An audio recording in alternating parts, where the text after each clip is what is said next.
Let's get to it. All right. You guys see the pink guy? Yes. All right, I want you to get your pen and paper so you can write down what I want to teach you. Let's get to it. Yeah, here you go. All right. Oh, again, some double feedback. You guys see the pink guy? Yeah, here you go. All right. Oh, go zoom and share. All right, here we go. What's the first Hebrew letter that we have here? The Aleph. Aleph.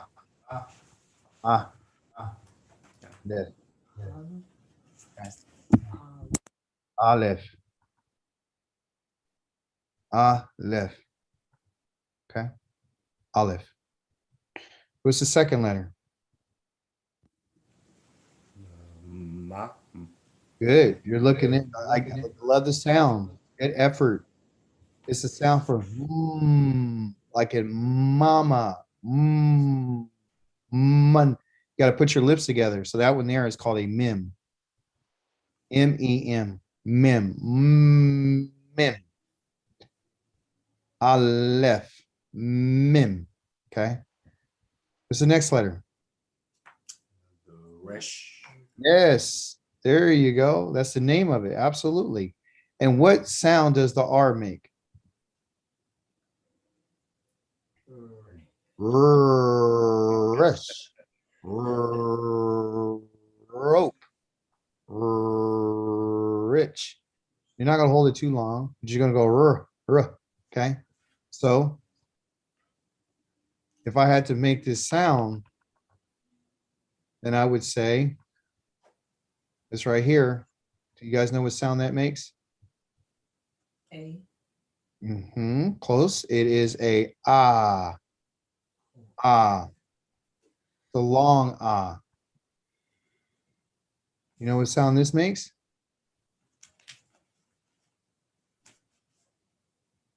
Ah. That's a short ah.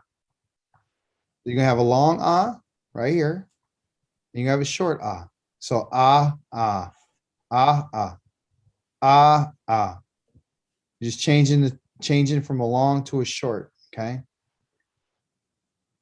Anytime there's a vowel underneath it, you would say the vowel along with the letter. So for example, here it says the aleph is silent.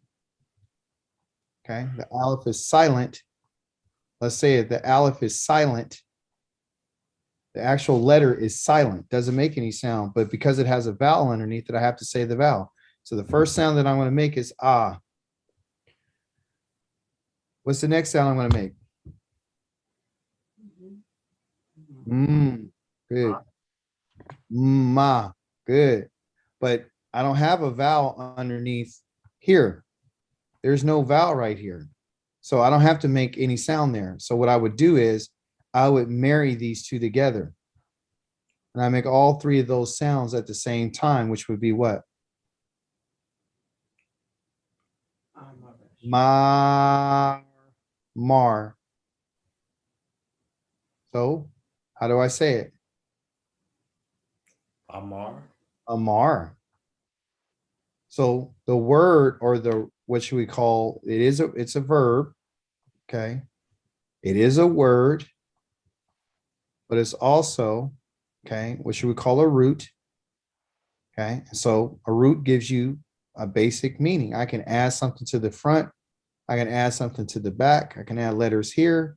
I can add letters in the middle, and I can add letters on the front. Because if I was going to say something, I would say, I said, or he said, or she said, or they said.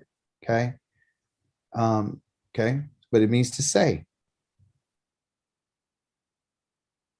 It means to say. So Amar is one of your words.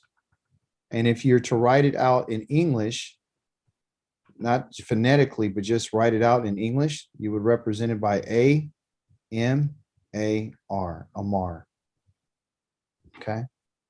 Sometimes you might see it, it may say instead of the aleph, it may say a little 3 dots, be Emer.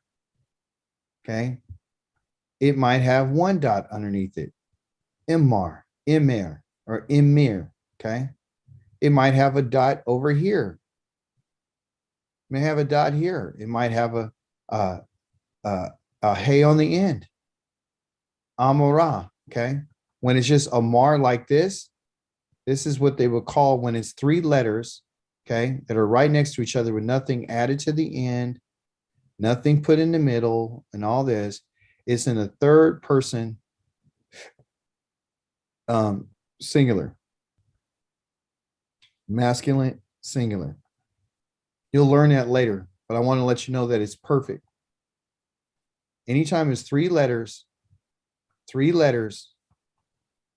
and there's nothing added to it, it's perfect.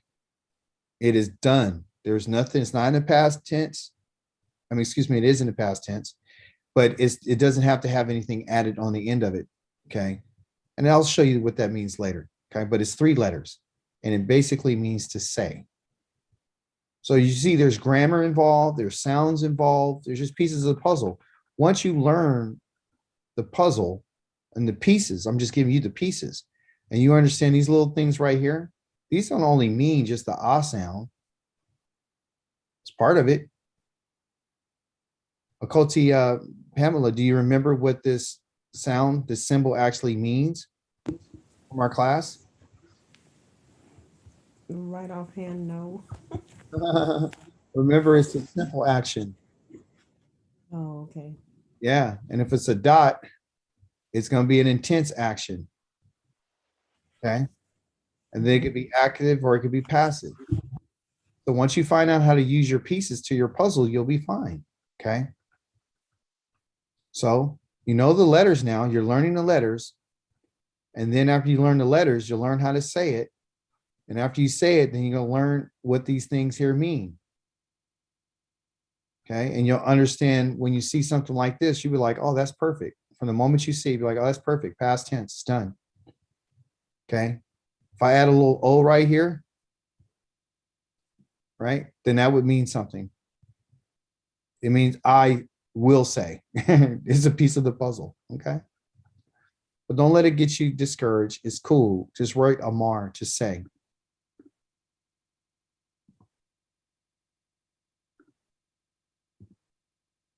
Wow. Grammatically or culturally, it has to mean something. Remember, because everything we deal with is culture. So culturally, what this is talking about, the action of this word is to speak. That's the action. And its parents, these are the names of the parents. M and a L.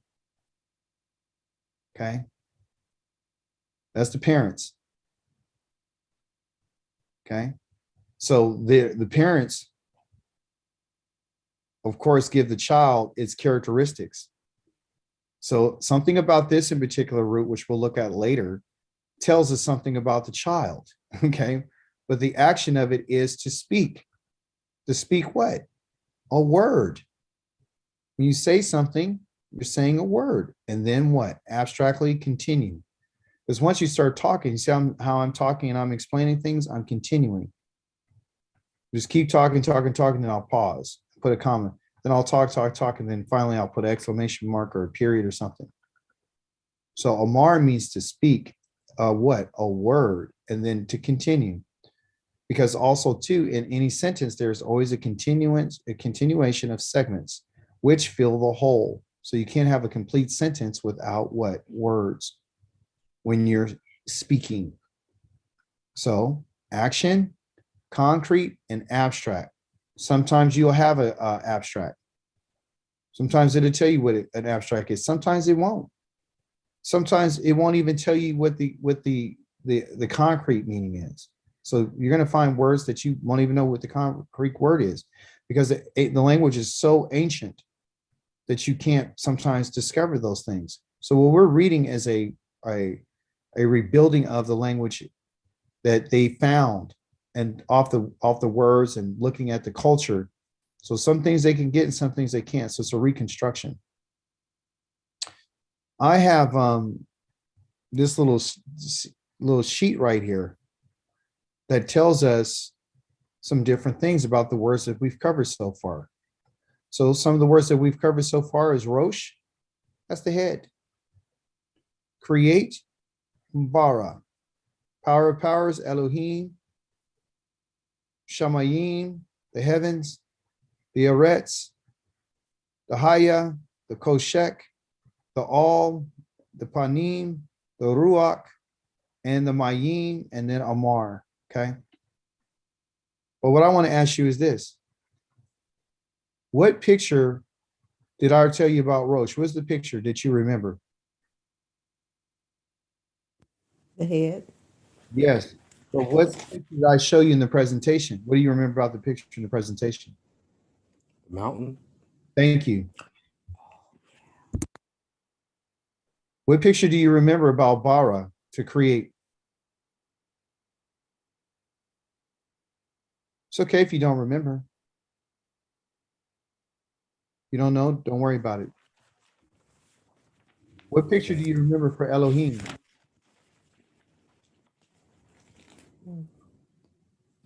You saw something, 4 squares in it. Each square has something in it. It was like the water, Yes.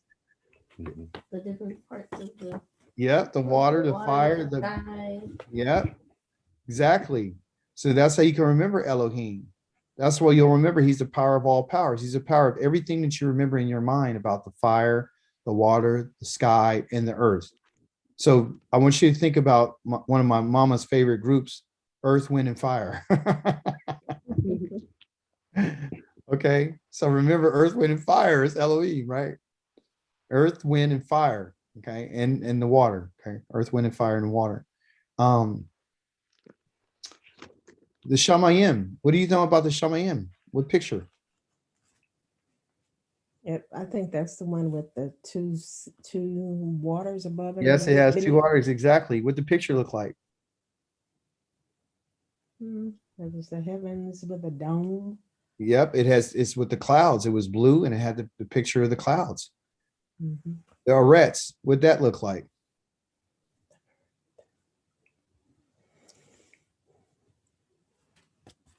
You guys remember?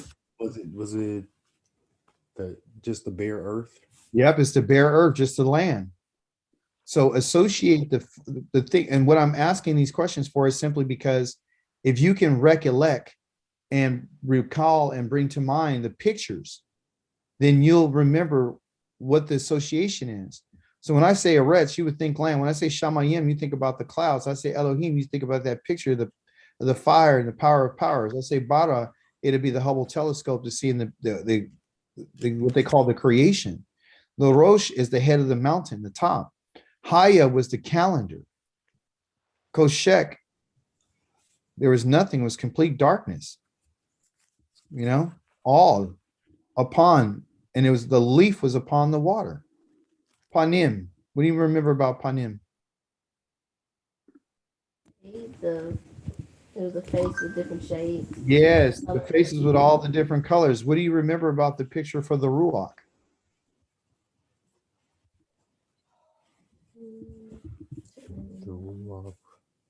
It was the leaves. There were Wind. Yep, the wind and the leaves. Okay, and the Mayim is the water, and Amar now is the said. It's someone saying something. Okay. So what we have so far in our study is Rosh right here. That's what I would look for. Bara right here. Elohim right here. Hashamayim. Shamayim right here. And Aretz right here. They got things added like Ha. Ha means the. Okay. Aretz. Hayatha for Haya right here. That means it exists. Tohu and Uvahu. Didn't get those words because they're not going to use. They're only using maybe a few times. Koshek is darkness upon all the Panay. Remember that the all was used like 5,000 times. See? And then you got the Ruach, and then you got Elohim again, and then you got the Madat Pafeth, which we don't, I didn't give you the word on that. All again, and Panay. Same thing. And then Mayim right here, Hamayim. So the Ha is the, and Mayim is water. So the water. And now it says, Wayomer. Elohim, Amar, right here. The yod right there is he. Who? Elohim. You already know that. Yahi. Okay. Meaning it existed. And then we're gonna go into our next words. So far, what I've given you and what you've learned are the roots that are found in verse number 1 and 2 and 3. See, so once you learn this, you'll learn the first 3 verses of the Hebrew language. And then you'll be able to associate that with pictures.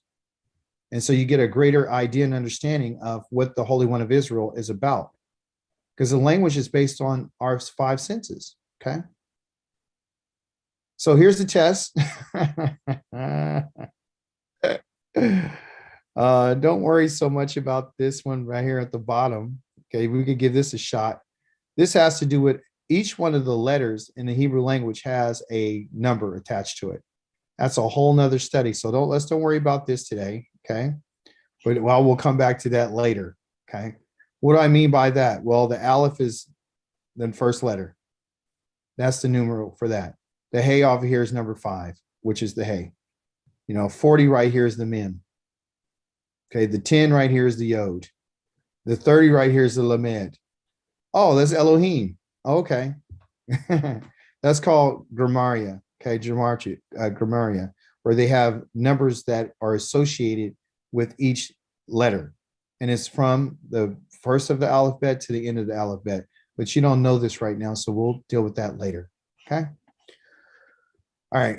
So our little test right here is this. You tell me, I'll say a word and you tell me where does it go. So we're going to deal with right here. And I want you guys to tell me as a group. I'm going to call out the name and you tell me what it means. Okay. So the first one I'm going to make mention of you or to you is Rosh. What's Rosh mean? Head. Head. What is Bara? Create. Create Shamayim. heavens. Heavens. Elohim. Howard. Wow. There you go. See that? Okay, so then we'll go here again. You guys already know that. So you would make your little connections between this thing, powers, and then head. This is when I go on Sukkot. What I do is I take out my Hebrew classes and I'll put them in things like this so people can do this as they're on their Sukkot. We wake up and have activities.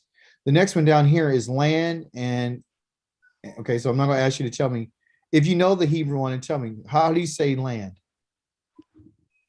Eretz. Thank you. How do you say was exist?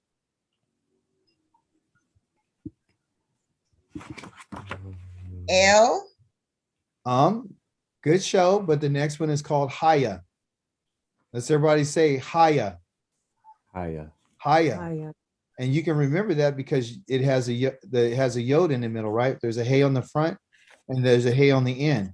And if you wanted to put another yod in front of that, it'd be yiye, okay? Which is exists, which if you were to change it to Yahweh, it'd be yohe wahe, okay? So you can remember existing means haya. Haya. Haya. That means to exist.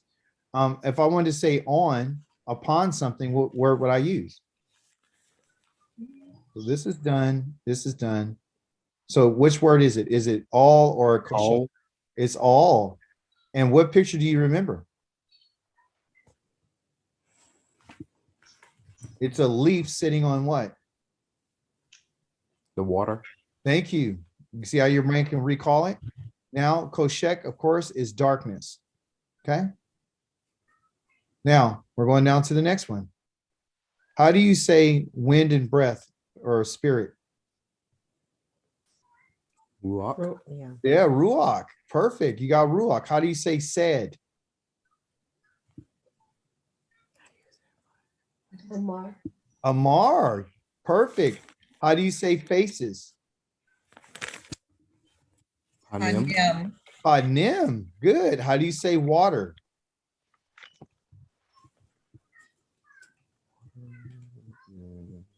Mayim. Mayim. Mayim. Good job. So you got Mayim, you got Panim, you got Elohim, you got Shamayim, Okay. So what you now do, and you have your words that you have, right? These words, what we want to do is, like I tell early in my classes, that you want to sing. I want you to make a song out of your words that you have on your writing materials.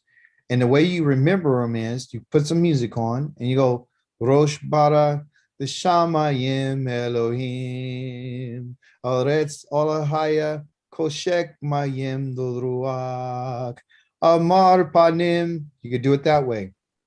Or you could do Rosh Badra Shama, Rosh Badra Shamayim, Aretz Olahaya. Koshek Mayim Nodru Akamar Panim Rosh Badra. Rosh Badra, Rosh Badra, Rosh Badra. And when you say Rosh Badra, what am I saying? Rosh Badra, Rosh Badra, Rosh Badra, Rosh Badra. What did I say? Rosh Badra. What did I say? Man created. Rosh head, Badra Yeah. created. Rosh Badra, Rosh Badra, Shamayim, Shamayim, Rosh Badra, Rosh Badra, Shamayim, Shamayim. Okay, so the head created the heavens. Okay, and if I say Elohim Badra, Elohim Badra, the Shamayim, what did I just say? The powers. Yes, Elohim is the power. He created the Shamayim. You understand? So you make up some different songs and you go over and over again and you don't let it go. If you're having a hard time with it, you got to stick with the word. Say the word 7 times. Rosh, Rosh, Rosh, Rosh, Rosh. Rosh, Rosh, Rosh, Rosh, Rosh. And then you look at the word, sit your eyes on right here on head. While you look at it, you don't look at Rosh and say Rosh. You look at this and say Rosh, Rosh, Rosh, Rosh, Rosh. And on here, the next one is create. You go bara, bara, bara, bara, bara, bara, bara, bara, bara, bara, bara, bara. Shamayim, Shamayim, Shamayim, Shamayim, Elohim, Elohim, Elohim, Elohim, Elohim. Dioretz Haya Od Koshek. You're only going to remember something if you put it to music. You'll remember it faster, and because you're what they would call it, you're emotionalizing it. I don't know if you guys are that you know this, but singers, whenever they have to do a song, they got to feel the song. They can't sing a song that they don't actually feel and emote. They call it an emote.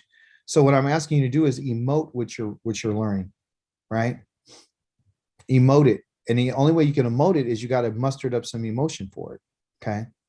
You got to put some music on it. All right. Put some music on it. And I'm telling you, it'll be better for you. All right.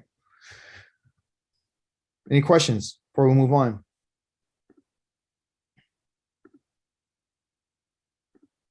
All right. I really like this picture. You know, it's not the picture of the sun. It's a burst of light. Okay. Anybody want to give it a shot to tell me how do you say this word in Hebrew?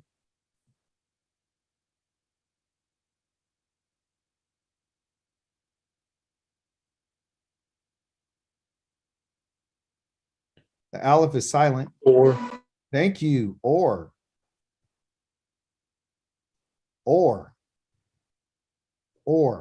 That's how you say light. Or. Okay. This is a different type of light. It's light. It's not Shemesh. Shemesh is going to be the sun. Okay. And the Yahweh is going to be the moon. And the Kokovim, I don't want to spell it because I'm going to look like I don't know what I'm talking about, will be the stars. Okay. And they all give light.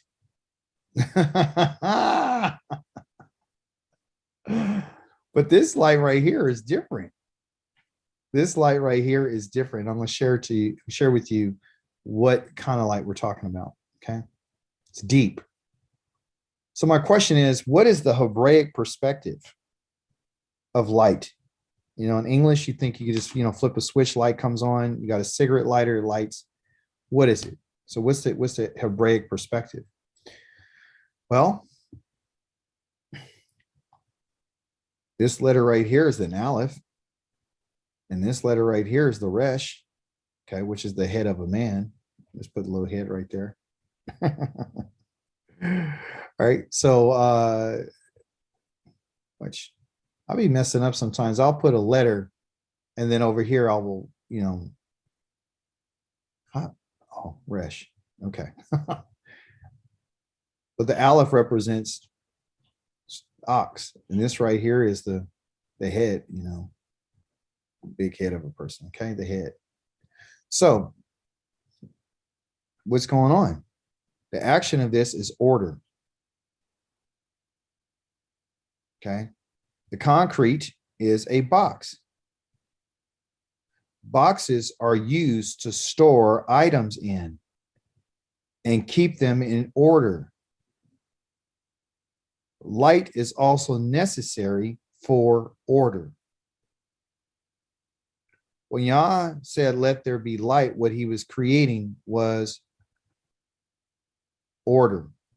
That's his action he's taking. And what he's doing is he's putting order, but he's also about to organize what's inside something, which is in the earth. He's about to organize everything. Okay.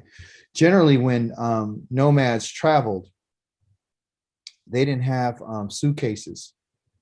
What they would do is make little boxes and containers, and then they would organize everything inside of there. They had to be very organized when they lived in that way, because you couldn't have any disorder, because it's confusion. They had to know where everything was. So, and especially living in a tent, their kitchen area had everything in a certain order that had to be there. And if someone put something here, it had to be here. And then over here, they had this. And then over here, they would have this, their spices. And over here, they'd have their tools. And over here, they have their cutting stuff. And over here. So they would always have it all organized. And when you live in close quarters like that, you have to live with some organization.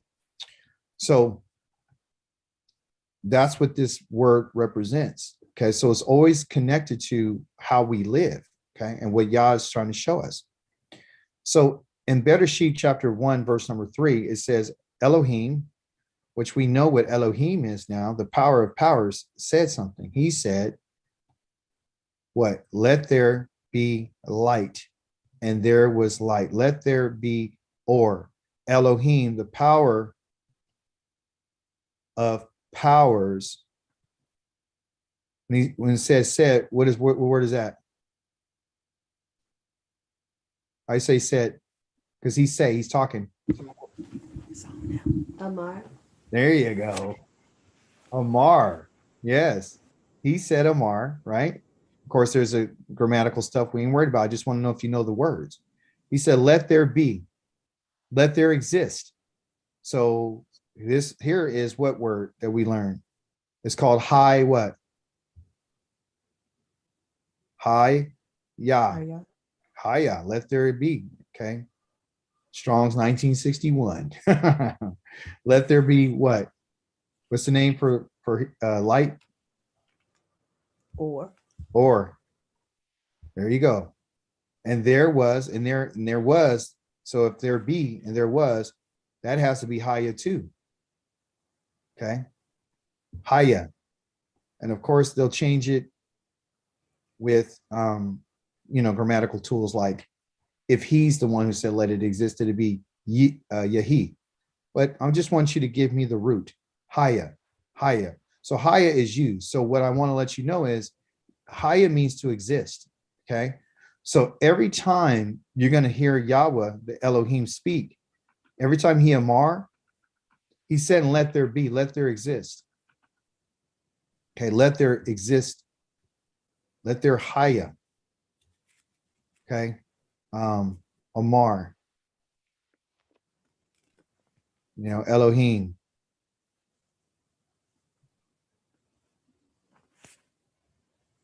Okay. Right. Let there be. And then here again, or. And look, Haya. And then or. Okay. This is all connected to who the creator is.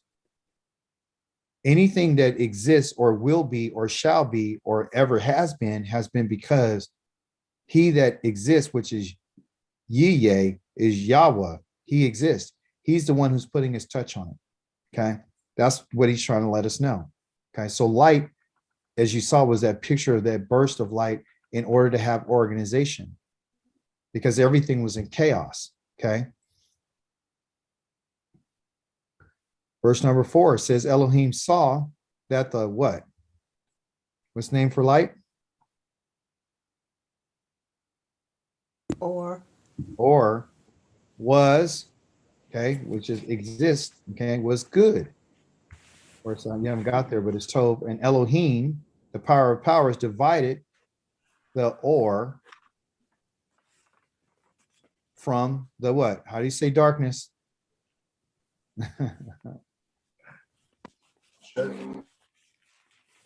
Oh, what? Koshek. Okay. So what I want you to do is I want you to accept something today. Okay. What I want you to accept is this. I want you to say not that these are enemies. Okay. Okay. Koshek.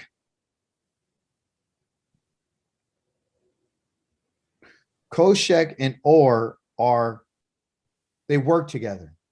They're opposites, but they work together. But you have to make sure that they're friends to you. Okay. These are your new friends that I'm giving you today. Okay. They're your friends. Let's see here.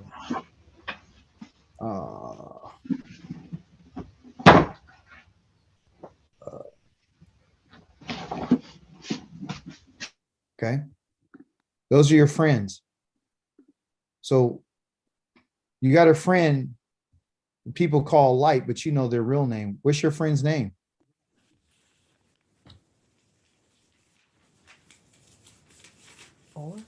Or. You got another friend who hangs out with Or, and they work together. One comes at one part of the day and the other one comes the other part of the day. What's his or her name? Koshek. Make these words your friends. You understand? That's how you're going to remember them. You only remember people who you care about, or you have some interest, or you spend time with. So that's one of the things that I've done. I allow the words to become literally like people I know. So I'll call some people I know better than others. The people that mean something to me, I always use their name, always talk about it. So light to me is important. And so is Koshek. They work hand in hand. So Or and Koshek are always together. Okay. And here's this verse in Hebrew. Okay. This is what it looks like in Hebrew. And of course, everyone would get like intimidated. It's like, oh man, look at that. I can't read that. Yes, you can. You just don't know it yet. Okay. What's this first letter right here? Wah. That's a wah. What's the next letter? Yod. Yep. So, and what's this next letter right here? The next one. Resh. What's this final letter? What is it? Aleph. Aleph. Okay. So let me ask you a question. Are you guys going, whoever's online, if you're not answering questions, go ahead and pause your or mute your phone so when you're getting back. If you're going to speak on the class. So we have what they would call sounds. They're just, these letters just represent what the sound is. You just got to say the sound. Okay. So we know how to say wah, right? Why, why yar? That's what it is. Why yar? Why yar? Okay. What's this word? What's the next word? What's this word? You already know. Elohim. Elohim. You already know that. Okay. This right here is called eth. Okay. Some people say et, but it's not et. It's eth. Okay. Et. Eth. Yes. Yes. And then our friend, her name is Or. Haor. Okay. And this one here is what? Key. Ki. But not key, not like Key. Okay. Key. It is ki, like Key. Key. Ki, kid, like kit. Key. Or Okay. like kid. Okay. Yeah. Okay. So you say Key. kid. Key. Okay. And what's this one? Tove. Good. So Wayar Elohim eth haor kitov. Kitov. Yeah, kitov, not kitov, kitov. Kitov. Okay. Kitov. Wayavdel Elohim Bain Bain. ha or Or. and uvain. Bain. Here's our friend ha ko what? Koshek. Ha koshek. Okay. So what this is saying, and he saw Elohim. This is a direct object marker. The what? The Light. the or. And for it was good. For it's Tove, it's good. He saw that it was good. Okay. Tove means good. Okay. Good or functional. And why? Yavdel, and he divided Wayavdil. Elohim. He divided between or the light and uvain between and between. What do you divide the light from? Ha Darkness. koshek, which is the darkness. Okay. When you know the letters and you know how to make it sound, that's what it is. Okay. So you can see in verse number 4 that you already know some of these letters. You know some of these words. Okay? The ones that you know that I've taught you are or, Elohim, or, and you already know koshek. Once you know what this hey is right here, you'd be like, oh, that's the. Oh, there's the again. Oh, this is and. Oh, this is and. Oh, this is and. Oh, okay. And then you learn other words like, oh, that's good. And this is for. And this is a direct object marker. And this is Elohim again. And this is that word Havdel. And this is he divided between. You see? So once you get the pieces of your puzzle together, you'll be straight. Okay. No worries. Good reading, by the way, Lioness. Toda. Hold on. Go on mute right quick so we can get any feedback until you're ready to answer a question. All right. So let me tell you about the Ha'or. Okay. The Eth Ha'or is the light. Okay. But this is a direct object marker telling you, like pointing you directly. It's an arrow. They're saying this is what the Elohim has done. He has created. He saw this. Okay. He saw this. He looked upon it. And he saw the Ha'or. So he's putting a lot of intensity because this right here means an arrow. And this right here means the. He's directly letting you know whatever the verb was, which in this case was to see, to yar, and Yahweh saw the light. That it was what? It was Tove. It was good. It's functional. Okay. You need light. You need order. It's like a box. I told you earlier that each one of these letters have a numerical value, which we're going to get into. Okay. The Aleph is number 1 because it's the first letter in the alphabet. The Tov is numerated with 400. So you put those two together, which this one is 1 and this is 400. So you add those up and get 401. Okay. The next letter is the Hey, which is the 5th letter in the Hebrew alphabet, number 5, right here. Hey. Okay. The next letter is the Aleph, which is number 1. So you got those two together and you got 6. Then you have the Va or the Wa, which is 6. So you got what? You got so far, you got 12. Then you got the resh. The resh's value is 200. That's the value in the Hebrew for this number, okay? And when you add that as 212 together, all of these letters. So this one plus this one plus this one, this plus this plus this plus this equals 212. You put 401 for this first word right here. Let me clean it up a little bit to show you the power of this. So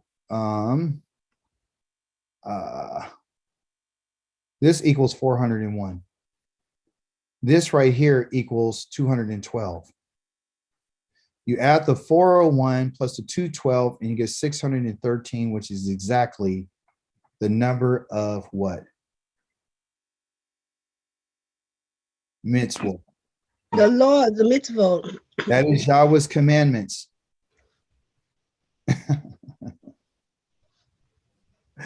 Yah has 613 mitzvahs. Okay.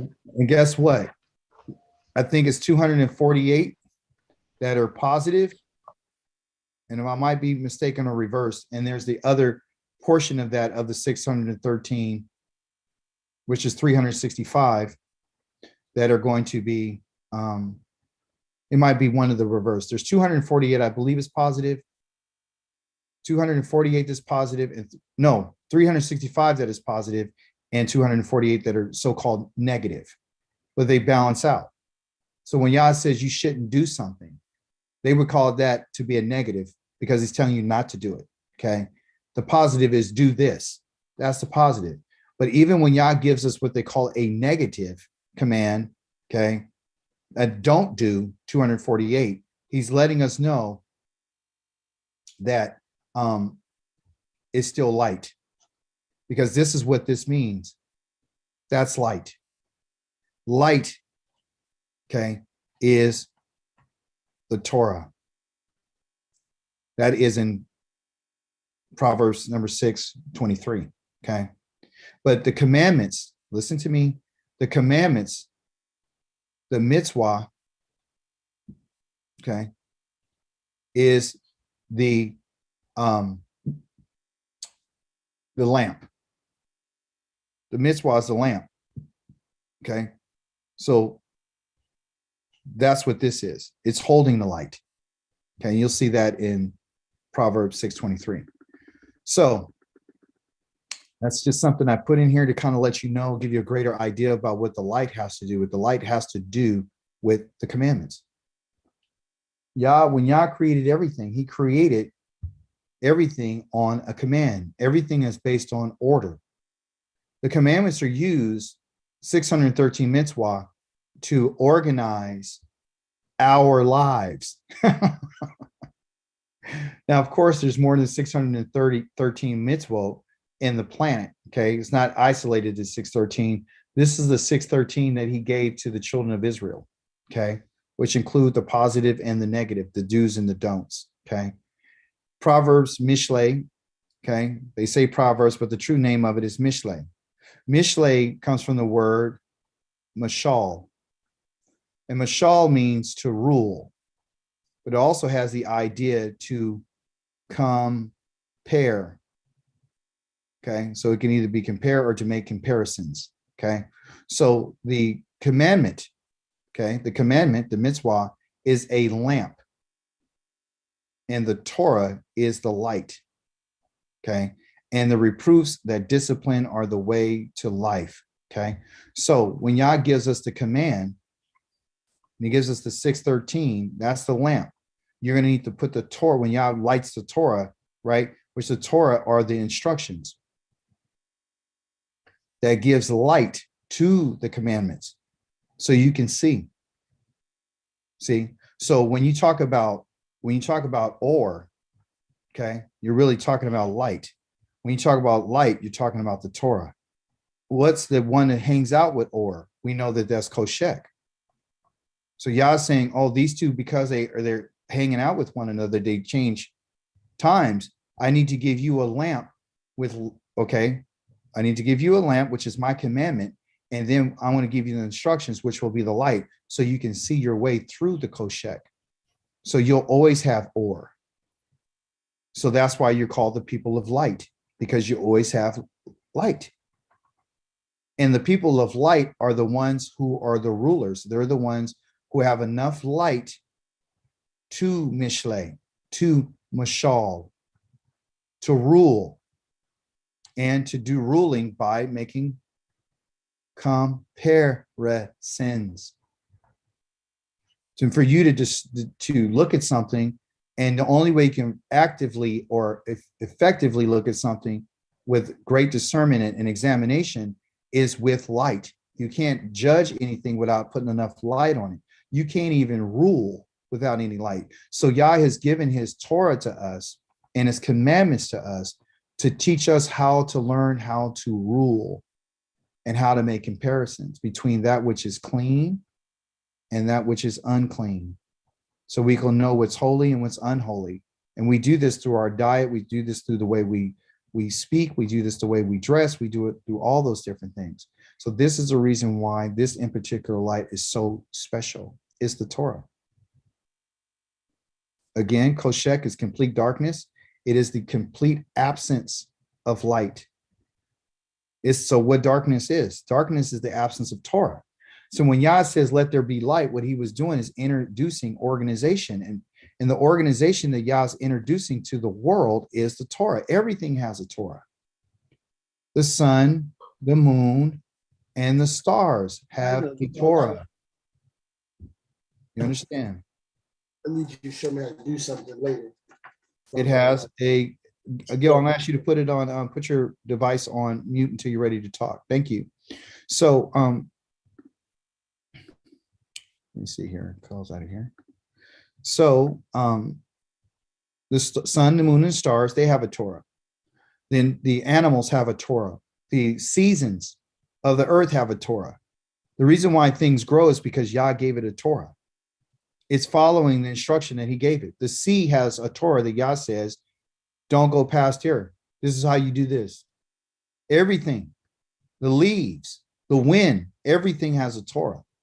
And so because we're the people of Yahweh, he wants to give us the light so we can teach the other people who live in darkness, in complete darkness, which is Koshek, how to live their lives. Because that's what the Torah does. The Torah helps, like we said, organize one's mind. That box that's sitting on top of your neck, that's a box, and it's full of things. You need organization in your mind. You understand? And so you can live your life the way you're supposed to. So if you don't have the Torah, you have the absence of it, then you're empty and you're void and you're lifeless, just like how the actual planet was before Yahweh came and introduced light into the world. When there's no light and there's no Torah, there's nothing but void, emptiness, and lifelessness. Okay. And it abstractly denotes sadness and misery. Without the Torah, there wouldn't have been no organization of the sun, the moon, and the stars.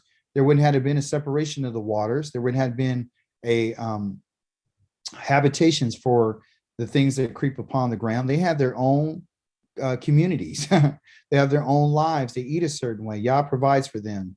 Everything works in perfect harmony. And that's why it's been going on for so long, is because of Yah introducing light to it. That's how important the Torah is. That's why I put so much emphasis on the Torah.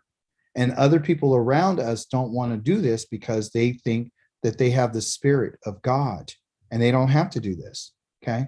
But if you learn what Torah means, you'll be fine. So the question is, why do we need the Torah? And I've already given the answer to that. We need the Torah so we can organize our lives. Just like Yah organized the whole entire planet. The planet is organized. It's organized chaos. You understand? And so that's the reason why we need it. We need to get organized. We need to get our stuff lined up. And you can only do that with light. Okay? Because you need instructions. So we try to live a life without the Holy One of Israel. And Yah's saying you can't do that. Not my people. You can't remember earlier today we read, he said, you guys are going to do what you want to do. You're going to do your plans. And he says it all the time. And I think Condor will be up on it that, hey, you guys abandoned my Torah. You didn't want to listen to my instructions. See?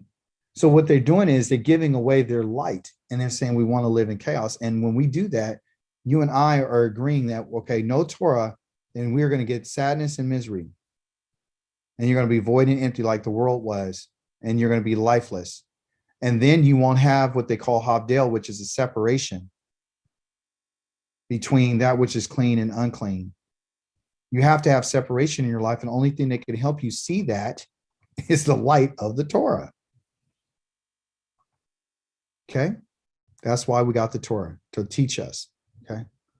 And it's never going anywhere. And like I said today, you can't, people want to go to heaven. And when they go to heaven, they're thinking, well, I'm going to be in heaven and I got eternal life. Well, in eternal life, there's no one actively keeping the Torah. They don't, of course, they say we don't need to keep the Shabbat.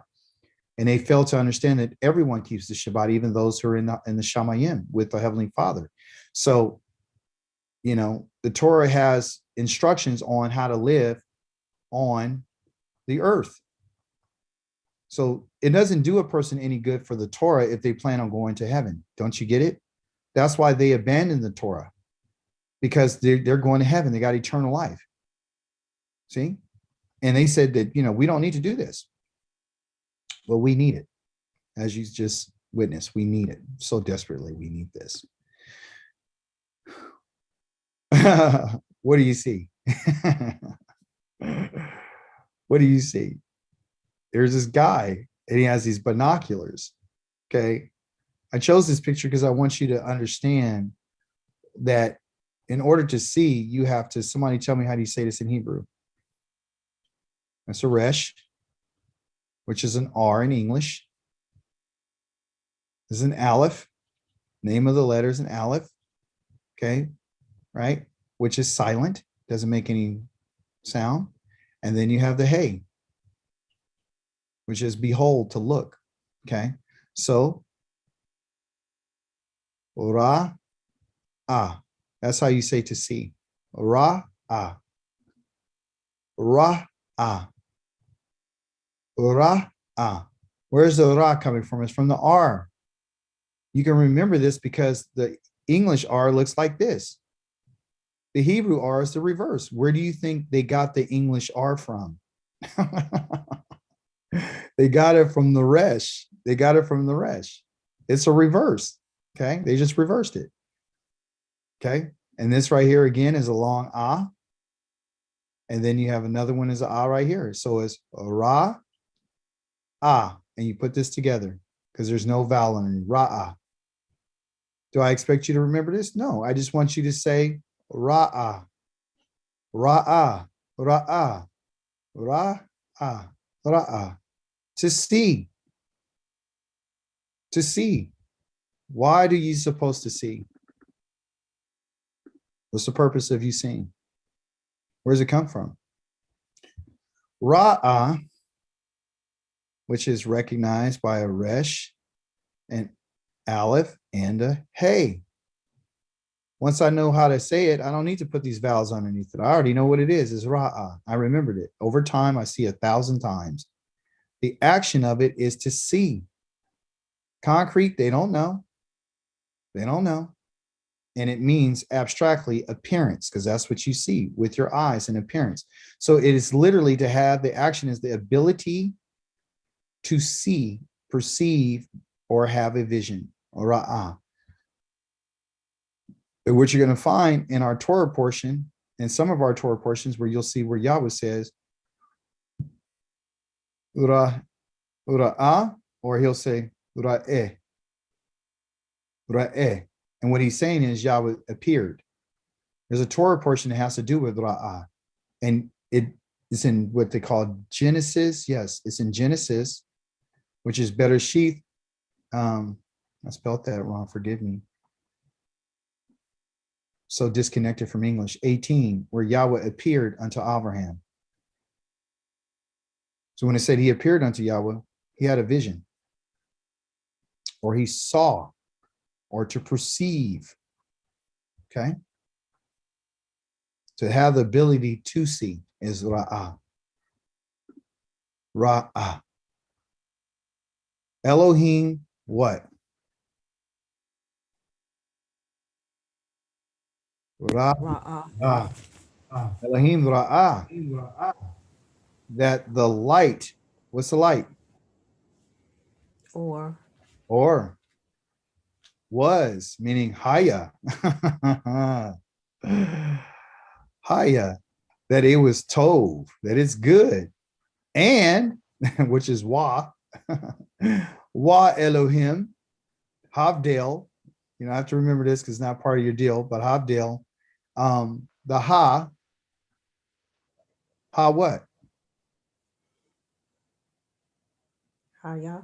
Ha or, Haor, that's right. light. Yeah, the is ha, H-A, ha. Okay. From, you could be men. From ha what? What's Or's hangout buddy or worker? Ha what? Koshek. Hoshek. Koshek. Ha Koshek. Okay, because Koshek and Koshek and Haor, they're together. They're always going to be together. All right. So Elohim Ra'ah, Elohim saw that the light was what? It was Tov, and Elohim divided Havdil, the Haor, Min, Ha Koshek. He divided them. And the question would be, why? Why did Yahweh divide it? Based on what we have right here. Why did he divide the Or from the Koshek after he's Ra'ah? Anybody want to just take a guess? Why do you think Yah divided? Because the day had light already. No, actually the day hasn't even had light. We're still in verse number 4. He doesn't even talk about the actual cosmic light through the. So this is the light of the To Torah. make a distinction. Yes, he's making a distinction between what? Because he says that the light is what? The light is good. The light is Tov. Like Tov may. Light and the Koshek. Yeah. Okay, but why? Why did he divide it? Here's a better question. Who existed first? Darkness or light? On the earth. Dark. Darkness. Sorry. Koshek was here first. Darkness. So Koshek was here. And what was the situation with Koshek? When Koshek was here, and what's on the earth when Koshek is here? Everything is void. Everything was void. Everything is void, is empty. Remember, let's keep it going. It's empty, it's sad, it's misery. There's no life. Therefore, there's no organization. Everything is what? Everything is in complete what? It was chaotic. Chaotic. It's chaotic. Okay. It's chaotic. So what Yah is saying is, I need to divide that which is chaotic from that which is organized. I got to divide that which is chaotic from that which is giving life and giving instructions, because darkness doesn't benefit anyone to the point of us being able to see. When you're in darkness, you can't ra'ah. You can't ra'ah when you're in the dark. You need or to see. Do you get this? In order for us to see it. So Yah is telling us that Elohim ra, he saw that the light was good. The good in Hebrew doesn't mean, oh, it's just good, like it tastes good. No, it means functional. It's functional. It works. That which is bad and dark and misery is dysfunctional and it's chaotic. So a person who doesn't have the Torah, their life is chaotic. Their life is empty. Their life is sad. They're full of misery. They have no organization. They can't show up to appointments on time. They don't know what the Moedim is. They have no respect for the Torah, which is Yah's instructions about when to show up. Yah gives us light to see out of the darkness. He doesn't need to give us light to see darkness. Darkness already exists. He has to give us light so we can ra'ah, so we can see what is what? Functional. That's why the light exists. The light exists in it, haya, the or, ra'ah, so you and I can see. Because Elohim is letting us know how he sees it. Ra'i, ra'ah, he saw the ra'ah, he saw the ra'ah, the ha'or. He sees the ha'or as what? As tov. It's functional. You see? So I'm going to make a division between the two. I'm going to make a clear distinction between the two. And then after I make this distinction between these two states of being, I'm going to add a sign to each one of these to let you know the difference between the two. So what I'm going to do is I'm going to put the sun, the largest light that I have, to rule the what? The day. The day. And I'm going to, which has to do with the day, which is Yom. Then I'm going to have the moon, a light. I'm going to have a lesser light. That light is going to rule the night. And the night, by the way, before it's called Lila for nighttime, its original name is called Koshek. Yah renames darkness and he calls the light day. So the separation of the times, Yah's dividing these times in order to so he can organize. He's doing all of his work in the what? Yahweh did all his work in the light. Because that's when the work is done. It's done in organization. It's done where things can be seen and organized. Darkness had already existed. He's not doing any work in darkness. There's no work to do in the dark. None of our people have ever done any work in the dark. So when these other people that claim to be our people say that the Shabbat, the work or the end of your work, is going to start on, the Shabbat, the beginning of your work or the beginning of your rest is going to begin in evening on the 6th day. So Shabbat starts at evening. No, it doesn't. Shabbat starts according to Exodus chapter number 16 that we was in today. It starts in the morning, and the morning is associated with the light, and the light is called day. Yah renames light into day. So it's a time. It's a separation of time, and he uses the sun to give you a sign of the light, a greater light, and then he also gives light here to the darkness to rule.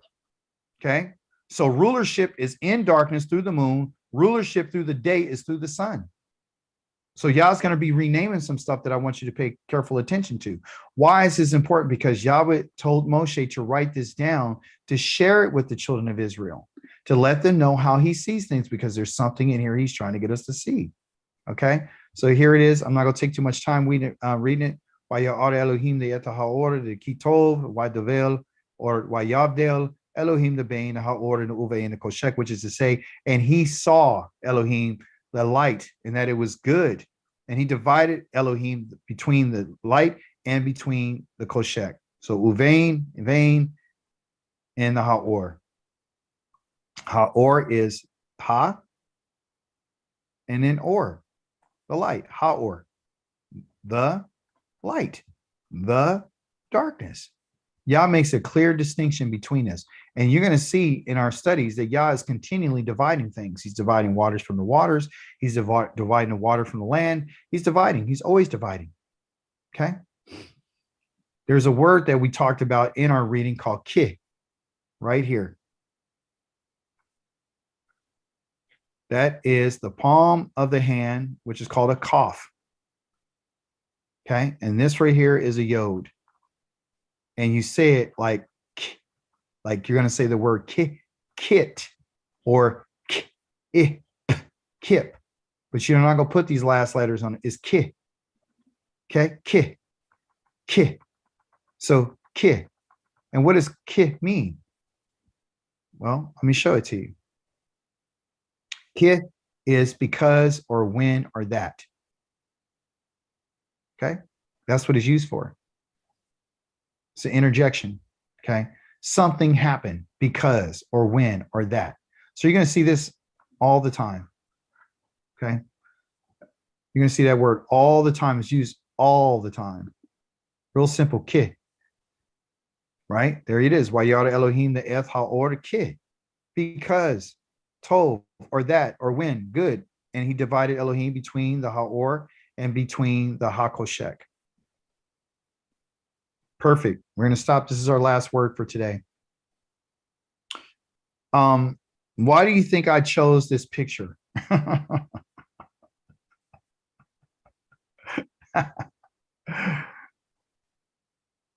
Somebody tell me.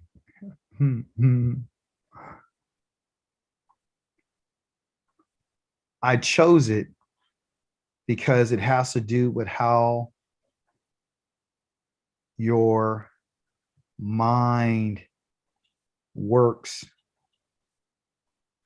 There's an organization, there's gears in your head, for lack of better terms.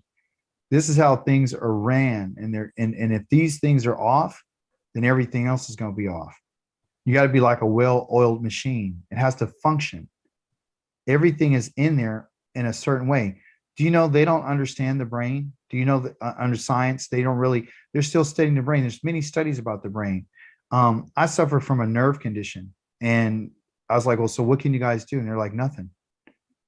I had a spinal cord injury. What can you do? Nothing. What kind of medicines do you guys give me? Well, we give you this, but we can't guarantee anything. Why? Because they don't understand how the brain really functions. They got some ideas, but ultimately they really don't know. They just have some little things that they know, but not all of it. They don't understand it. Okay. Which brings us to our word called Tove. This is a T. This is a O. And this is a bet, but because it's the last letter there and it doesn't have a dot inside of it like this, we're going to call it a V sound. So T-O-V, Tove. And that means functional. In English, they would say that it's good. Okay. But this is an abstract term. Anything can be considered good depending on who's saying it's good. Okay. One of the key things that you can find out if something is good or Tove is when it's functional, when it functions.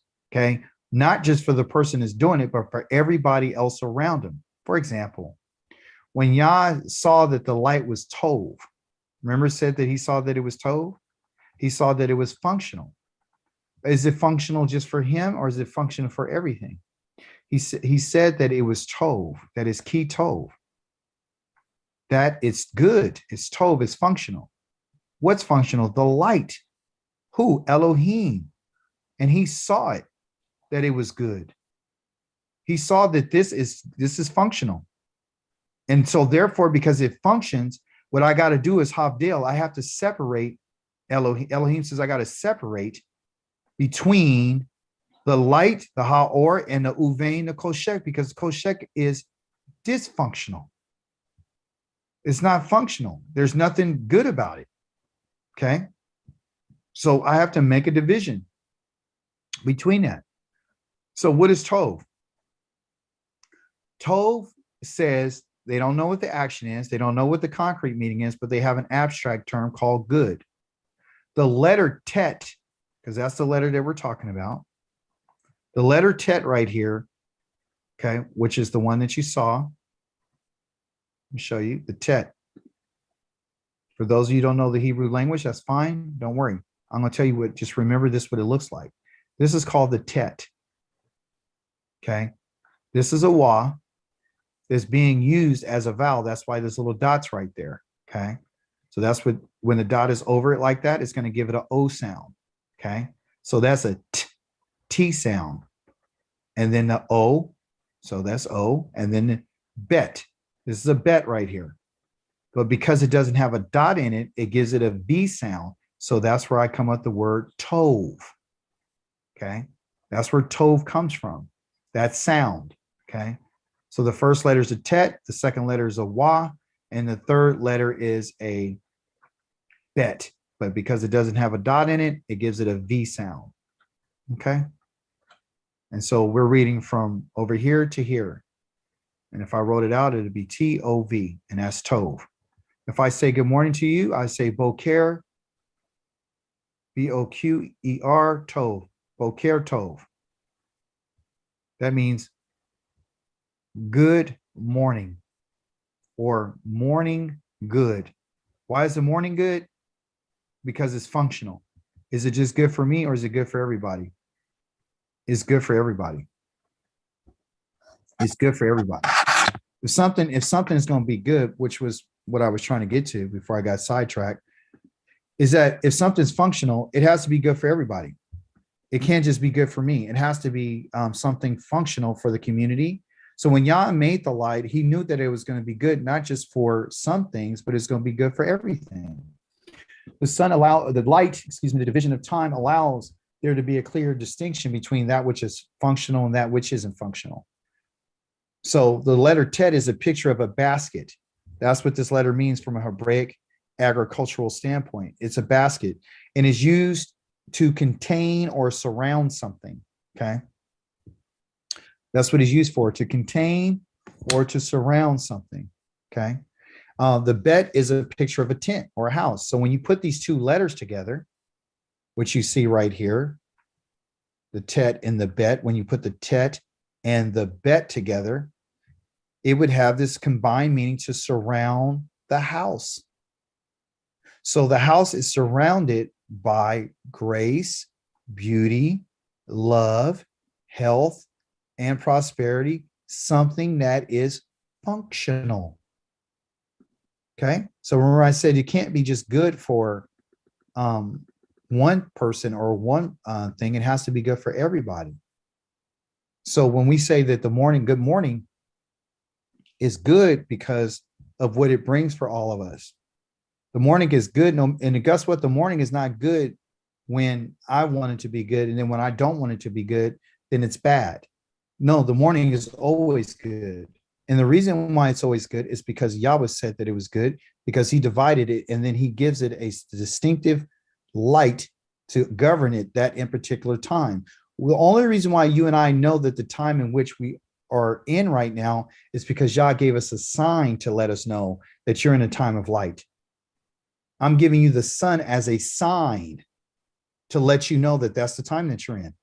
You're in a time of light. I need you to hear what I'm saying to you. The sun he's not, when he's talking right here in verse number 4, he's not talking about the sun. He's not. He's talking about the light of the Torah. He's talking about the organization of everything. Later on, in I think it's day number 4, Yah then develops the sun and says, I'm going to make you guys now.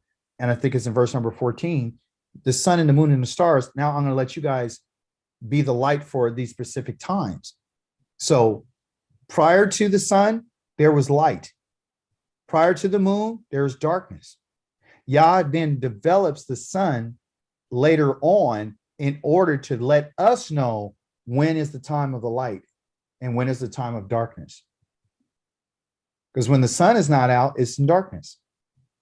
But I still want you to understand that there is a little bit of light that I'll allow to govern that in particular time, which is the moon. Okay. So hopefully you're not getting confused. Just understand that without the sun, there's still light. Without the sun, there's still light. There's still a distinction of time. There's still a time. There's still light without the sun, because there was light before there was a sun. Okay. There was organization, but Yah is manifesting that in particular division of time by using the sun to show you what time you're in. So, and how is it beneficial? It's beneficial when there is light, when there's organization, when things are organized, then everything around us will be Tove. It will be functional. Okay. And so then there'll be grace and there'll be beauty, love, prosperity, and all those different types of things. Okay. So here it is in English. Elohim saw. Yareh, what? Ra'ah, Elohim ra'ah, that the ha'or was Tove. Tove. He saw that it was functional. He saw that it worked well. He saw that it surrounds the house, because the Tet is to surround, and the bet right here, which they got the letter V for the sound, is the house. That which is surrounding his house is good. The earth is Yahweh's and the fullness thereof, and all that dwells therein. Okay. So Elohim, the power of powers, is the one who divided the light from the Hakoshek, because one is functional, which is or, and the other one is dysfunctional. So there's a clear distinction.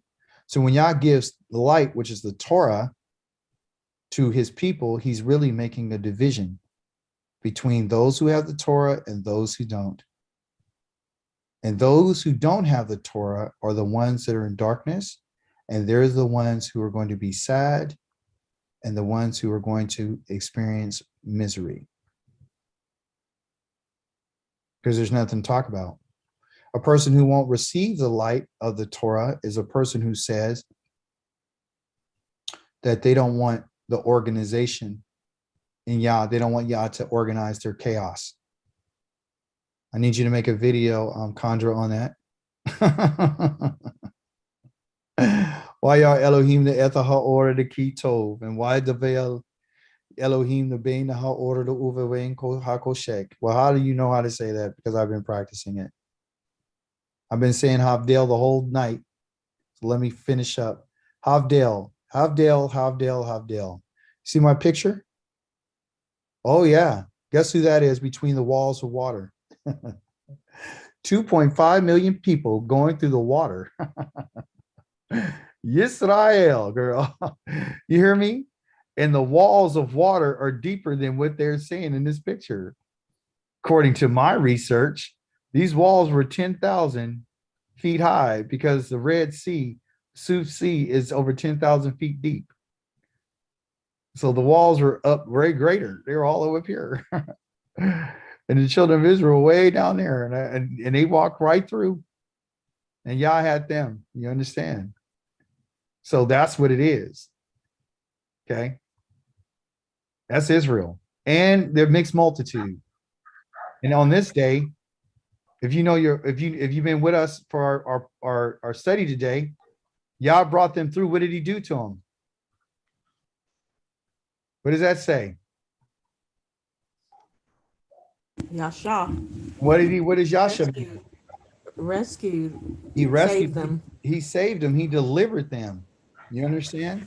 And so he delivered them by dividing the waters, by making a separation between them and the Egyptians. And a matter of fact, he used the pillar of the cloud between Israel that you see right here, and what's behind Israel is the armies of Pharaoh. And they were chasing them through here. Okay. But you can't see them because Yah made a distinction and he made a division. On one side, there was light, what they can see by fire. And the other side was what? This is Or. And what's on the other side? Koshek. You read the text, it says that there was light to Israel and there was darkness to the other side. You understand? He made a clear distinction between the two.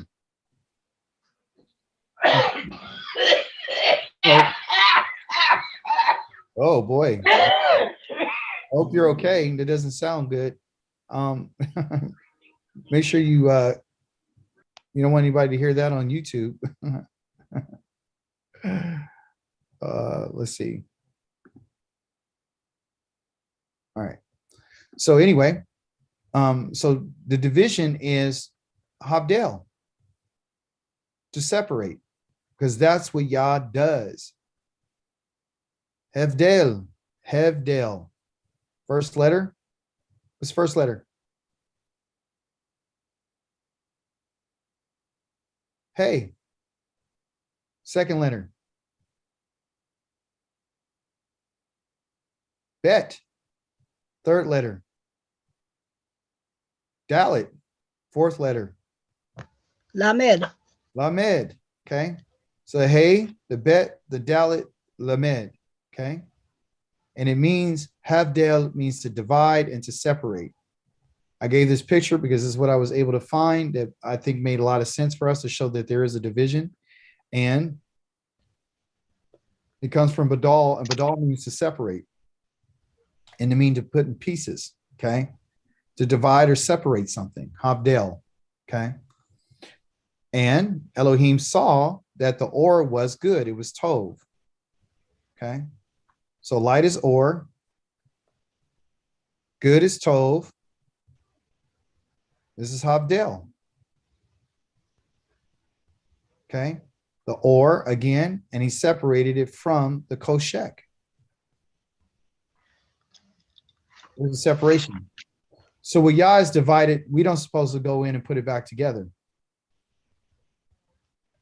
So if a person is in light and they have or in the Torah, you can't go and mix in anything else with it.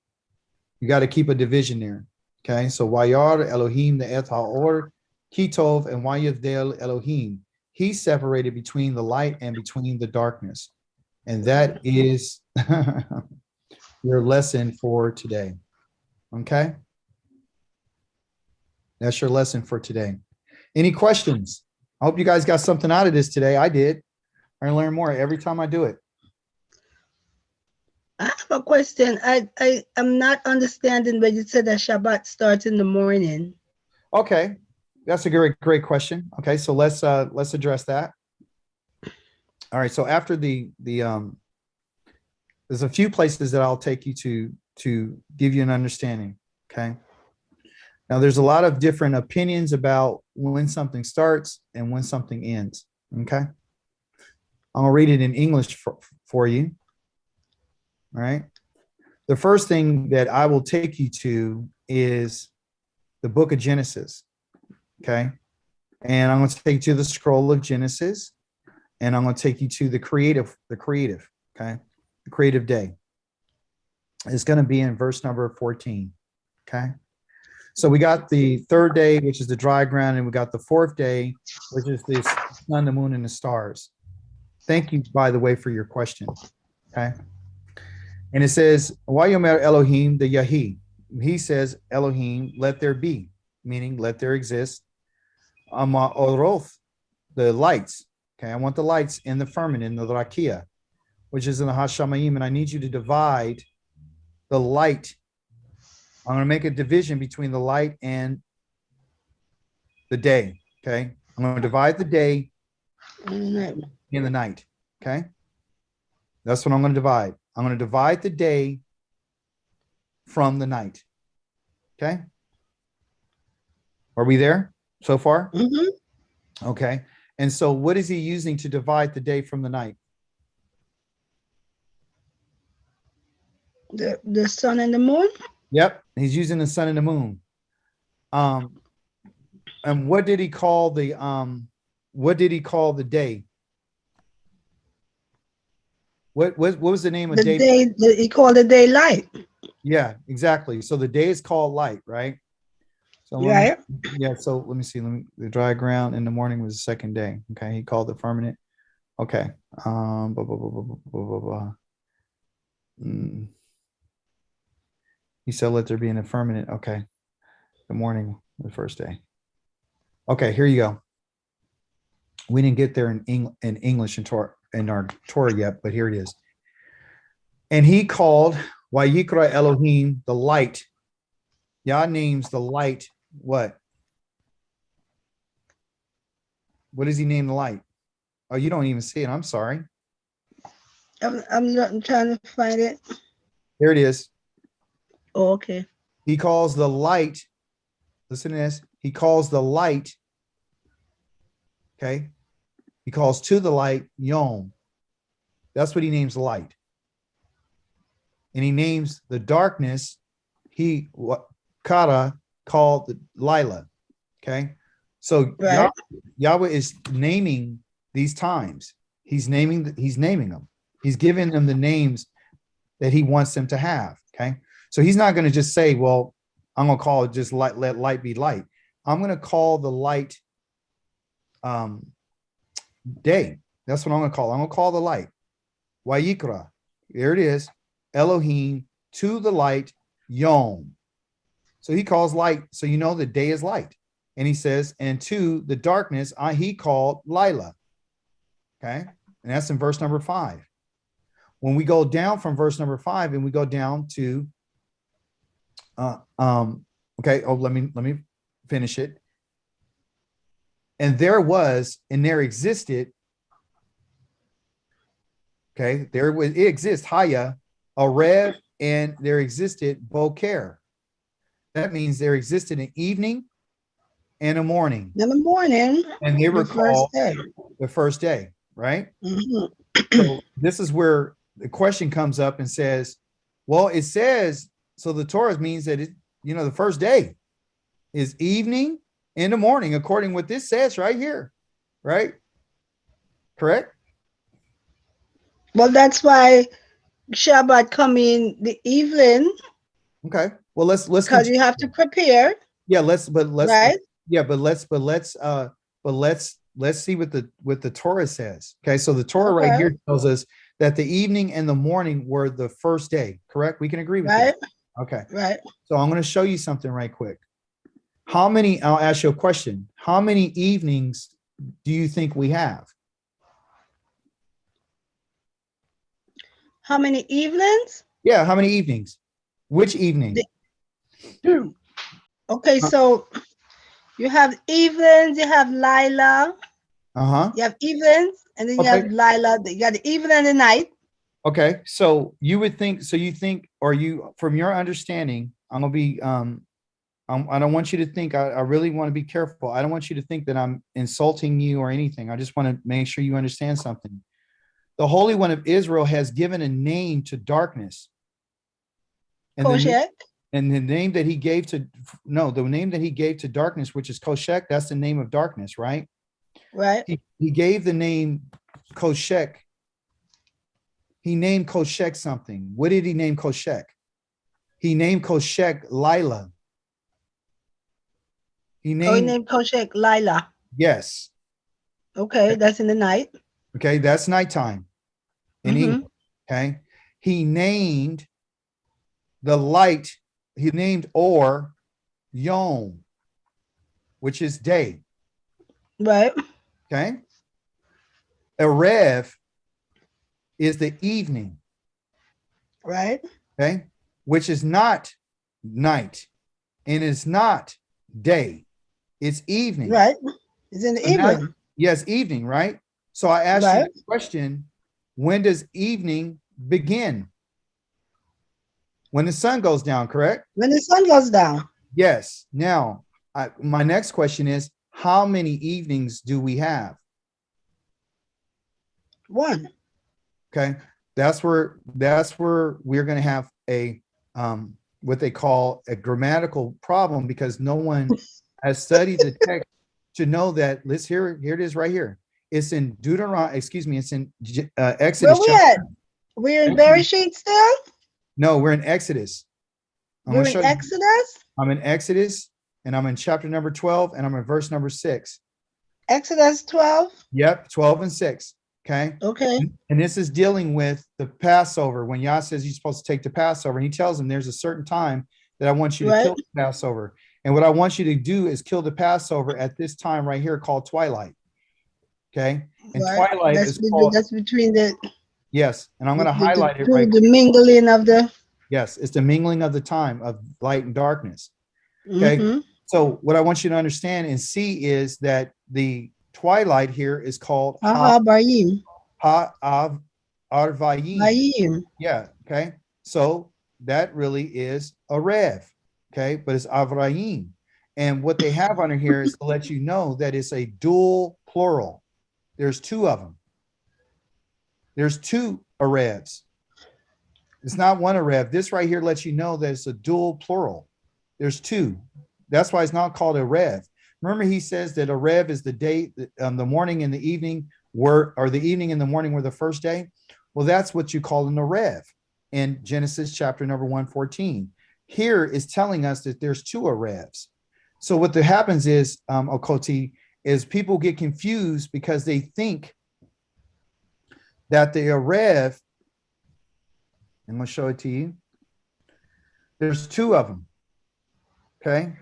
And I'm going to put it up here right here. I'm going to put the word twilight, and they'll probably see the twilight. Okay. You're going to see a movie cast and all this kind of stuff. We're not going after that. I'm going to show you the images of twilight, which is something I'm looking for. I'll find it here in just 1 second. As soon as these pictures pop up. Oh, I got so many of these stupid things here. Let me see. Oh, let me see. Oh, come on. What happened? Oh, twilight time. Okay. Twilight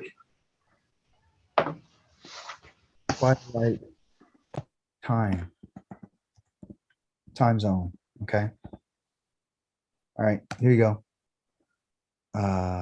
Images. Okay. All right. All right. Here you go. That's what I wanted to show you. Can you see my screen? Yes. Yes. You see my Yes, I see the screen. Okay. I see the screen. Okay, here it is. Perfect. Yah calls Yom the day, which has to do with light, correct? The light and the darkness, okay, is called night. It's called koshek. So there's a separation there, okay? Then he says Arev. Arev is from here to here. It's this pi of time. And there's one, it's not one, there's two of them. So when the sun goes down, like tonight, right now, the sun's going down in California. That's when the sun rises over here, and then it goes all the way across and it sets. Okay. When it gets to this, there's a blending between the light and the darkness, and that blending is right here between this time. When the sun is going to rise and come out of darkness, there's a blending and the mixture, because that's what a rev means. A rev means mixture. A mixture. So light and darkness are mixing at this time. They're changing the guard. One is taking over, okay? But they go through a transition. It's not a click like a switch. It's an actual transition. But it's like they're passing through. Right, they're passing through. So when it says that the evening and the morning are the first day, I ask for you, which evening is it? Well, I would suggest that it's this evening, right here, this time right here, because it says the evening, it mentions evening first. And the evening that first comes up is a rev. It's right here. A rev here, it says the evening and the morning. Morning is right here in sunrise, are the first day. Then it goes into another evening, a rev, and it goes to another time. And then it goes into darkness. Okay. But there's more proof to this. So there's two arevs. So a lot of people think, so a rev is not dark. A rev is not darkness. A rev is not darkness. So when someone says that the Shabbat starts at the evening, right? That's not when the Shabbat starts, and I'll prove that to you. I wanted to show you that there's two evenings, okay? Here's the evidence according to the Holy One of Israel that will tell us according to what he said, not only by this example of this, but also through the scriptures. Chapter number Exodus. Exodus chapter number 16 says this.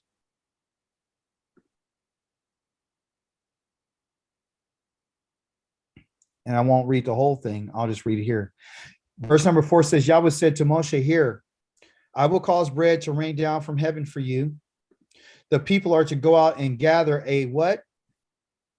A day's ration every day." That right there in Hebrew is called Yom. And that is during the light. "By this, I will test whether or not they would observe my Torah or not. On the sixth day," here, Yom, okay, "when they prepare what they have brought in, and it will turn out to be as twice as much as they gathered on other Yomim. Moshe and Aharon said to the people of Israel, this evening, which is a rev, you will realize that it has been Yahweh who brought you out of Egypt. Not in the morning, not the evening, this evening."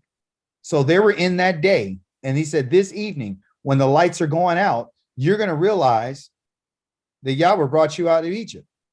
And in the morning, okay, the morning is Boker.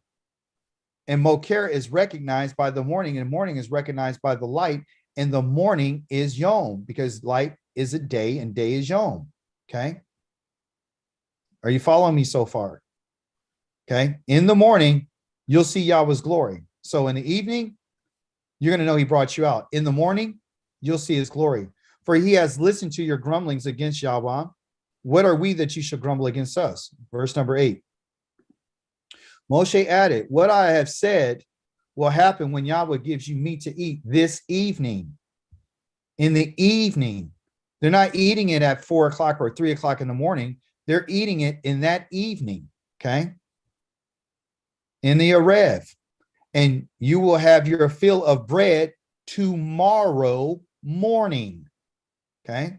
Which is day, which is yom, which is light, which is sun. And Yahweh has listened to your complaints and your grumblings. What are we? Okay.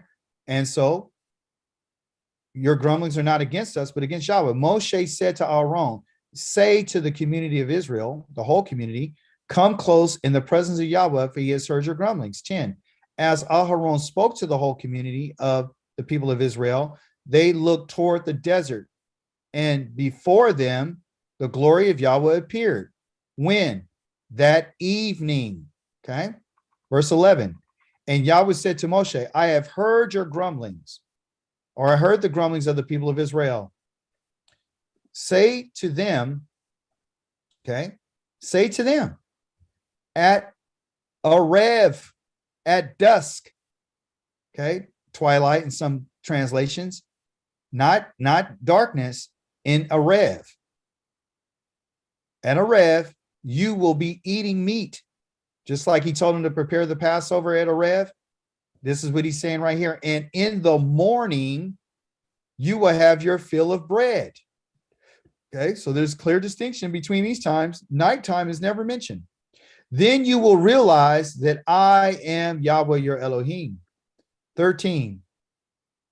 That evening, the quails came up and covered the camp, while in the morning, there was a layer of dew all around the camp. When the dew had evaporated on the surface of the desert, it was like a fine, flaky substance, as fine as a frost on the ground. And when the people of Israel saw it, they asked each other, Manhu, what is it?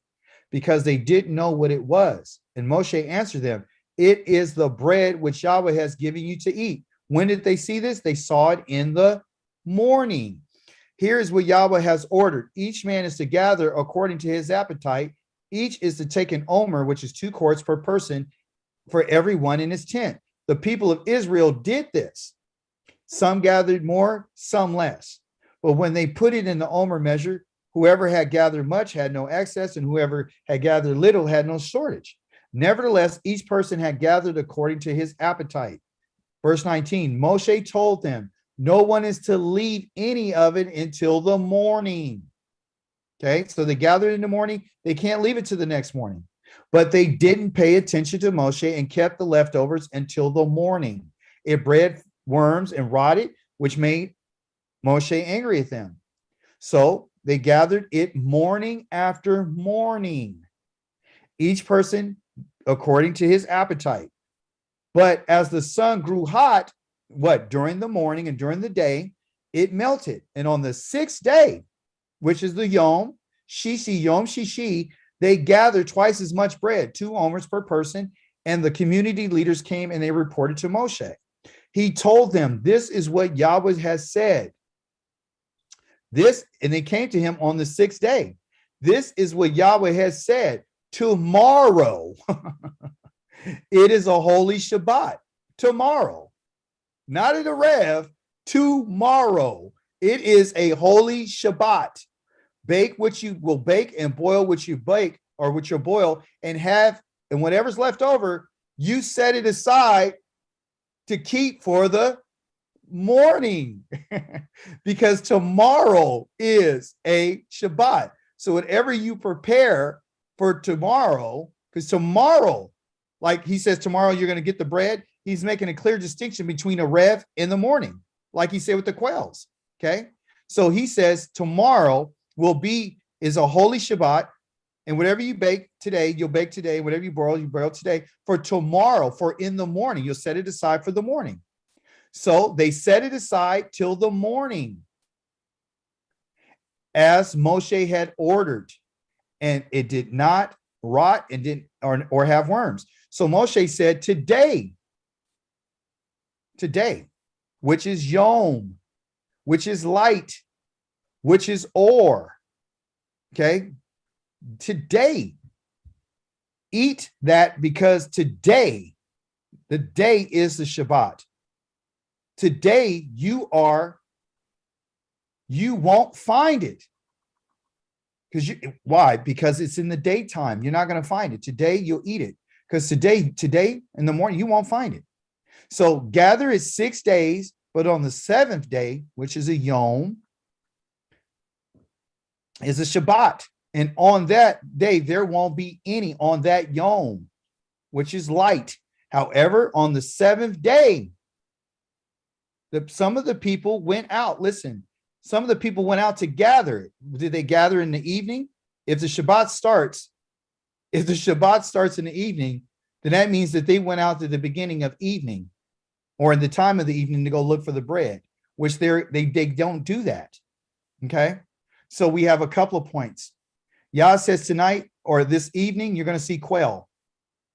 Tomorrow morning, you're going to have bread. Okay. Yah's making a distinction between a rev and what? And the morning. Yah's making a clear distinction. Okay. And the distinction is dealing with what? The twilight zone. The children of Israel went out in the morning. They went out in the morning. When he said, I'm going to deliver the quails, he delivered the quails at this time right here. And he says, in the morning over here, you're going to get the bread, the lakem. You're going to get the manna. So you have, when you rise up in the morning, you need to get it because when it grows hot, when the sun grows hot, the sun grows hot around 12 noon. So yeah, he said, get it before it melts. So what did he tell him? He said, you do it day after day. There was no time when anybody went out into the evening to go get any. The Shabbat did not start there. Okay. It doesn't start. The Shabbat doesn't start there. The Shabbat starts, the day of the Shabbat starts when it's day. The day for Israel is not a time of a 24-hour period. The day of the daylight is at least 12 hours. Sometimes it's 11:58, 57, but it's up to 12 hours. That's when, because Yah has made a division between these two times. That's why he's telling you need to go get your lakim and get your bread in the morning, because when it grows hot from the sun, it's going to melt. So if the Shabbat started, okay, on this period of time right here, then he would tell him, no, you can't do that. You got to go get what you got to get in the morning. So that's why he asked them to see if you're going to follow my Shabbat. And guess what the people did? The people did not honor the morning. They went out that morning, they looked for it, and they found absolutely no bread because there was none given on this Yom, on this day. Okay. There's more evidence to this. Okay. So let's continue. And I don't mind answering this, and hopefully you're getting an understanding. So listen, 24 says they're going to set it aside till the morning, as Moshe ordered. It didn't rot or have worms. 25, Moshe said today, eat that because today is a Shabbat for Yahweh. Today, you won't find it in the field. Gather is 6 days, but in the 7th day is a Shabbat. And on that day, Yom, there won't be any. However, on the 7th day, when in the morning on the Shabbat, some of the people went out to gather and they found none.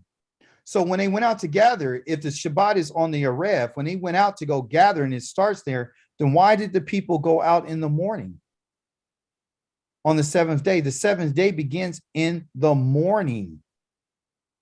Okay. And some of the people went out and they found none. Yahweh said to the Moshe, how long will you refuse to observe my mitzvot and teachings?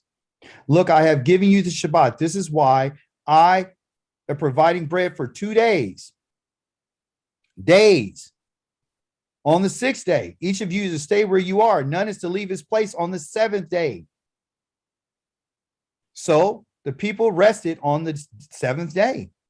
What day? Day is Yom. Day is light. Koshek is darkness. Arev is a transition time, and there are 2 of them. the final teaching. The final teaching on this is found. I could go to Nehemiah, but I want to go with something that's even more clear. Okay. It's found in Psalms 104. It's in 104. Yah tells us that we should not perform any work, correct, on the day. He says, don't do any work on the Shabbat day. No work. There's a reason why he doesn't want us to do work on the day. Okay. Because all work for anybody is done during the day. Here you go. There's no work done in a rev. That's the end of the day. Okay. So I'm not going to read all of it, but I'm going to find a part where I want to talk about it. Certified mountains you bring into darkness. Okay, here you go. Let's just start here. Verse 18. The wild goats are there in the high mountains, while the conies find their refuge in the rocks. You made the moon to mark the seasons, and the sun knows when to set. You bring darkness, and it is night. Okay, you bring Koshek, and it's night. The time when all forest animals prowl. The young lions roar after their prey, and they seek their food from Elohim. The sun rises. The sun rises, and they slink away and lie down and rest in their dens, while the people go out to do their work, laboring on till what? People go out to go do their work when the sun is out, and they're going to do their laboring till what? Until the evening, till the sun goes down. Yah will have the animals come out when the sun goes down, and when the sun is up, you and I go out and do our work. There's no work that's ever done in the evening. None. There's no work that's ever done in the evening. There's not a day that's ever started in the evening. And because we've never been taught that, we think when the sun goes down, that is the beginning of a day, and it's not the beginning of the day. When the sun goes down, that's the end of that day, the beginning of the next yom, which has been divided, Havdel, from the Koshek. Remember, our teaching is about a division between the two times. So Yah has made a clear distinction between those two particular times. You cannot make the day into night. You cannot make the day into a rev. That's why he gave two arevs. So when we going back to what he says, he made the evening and the morning the first day. Well, which one? Which evening and the morning are the first day? He mentions evening first because that's the first part that before the sun comes up. And then it goes through the day, and then it ends, and then that's the end of that day. Then it transitions, and it goes into the evening, and it goes into the night. But there's a distinction, there's a havdel between the two times. So when Yah is talking, remember, when we talk about Shabbat, okay, there's a few Shabbats that you can keep that they said from this time for 24 hours to this 24 hours, it's a Shabbat. You're true. That's for Pesach. He says from this evening until the next evening is a Shabbat. Okay. The Day of Atonement, from this evening to the next evening, it's a Shabbat. That's called a Shabbaton. It's a high Shabbat. All the other Shabbats are different. They're not from evening to evening. Those are the only two that are from evening to evening. Okay. Nehemiah tells us that the children of Israel made a covenant with Yahweh and says, we're not going to do anything and buy or sell anything in the evening. The people that were breaking the Shabbat went out on the Shabbat and they brought their stuff to the gate when? In the morning. So what he did was he locked the gates for that day so they couldn't come in. So the Shabbat is a time of work. I mean, excuse me, not work. It's a time of when people were trying to perform their work during the day. That's why he says, lo malaka. You do all your work. Your work is done during the day, not during the evening. Okay. So in conclusion, work is done from when the sun rises to the sun ends, or when it goes down. We saw that in Psalms 104. You can verify it in chapter number 10 and 13 of Nehemiah, where they made a covenant and said, hey, we're not going to do any buying and selling. Matter of fact, I'm locking the gates on the Shabbat in the morning. Okay. We see that Yah made a separation between the day and the night called Havdel. One is functional and one is dysfunctional.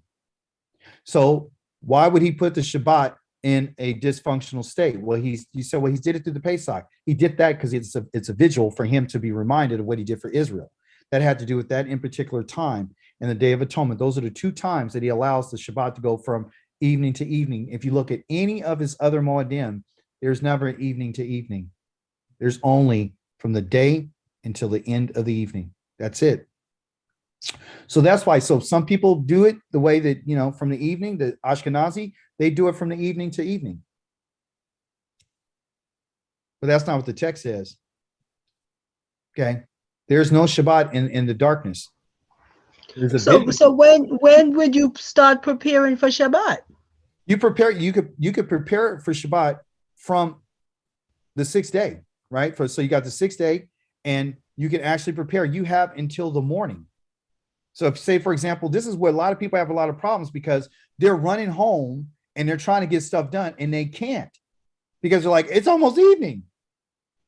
So what are you going to do? Yeah. What are you going to do at like 5 o'clock? You got off of work at 5. You have peanut butter and jelly sandwiches. Is that celebrating the Shabbat? I'll answer your question in just a second, iPhone 13. So I want to make this last point. So this is the reason why people are having problems because we got all of our information from the Ashkenazi. They're the ones who said that it's from evening to evening. They're the ones who established that, just like they did in Talmud, that it's okay to have sex with a child. Okay. So when you look at the text and you examine it, you'll find out that it is not from evening to evening. On 2 occasions it is, but other than that, it's not. It's only when you perform your work. But you got to you have it's not really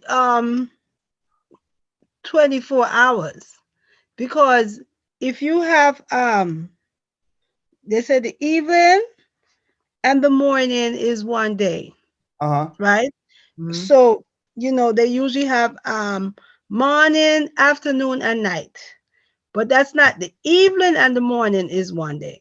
Yes. Right?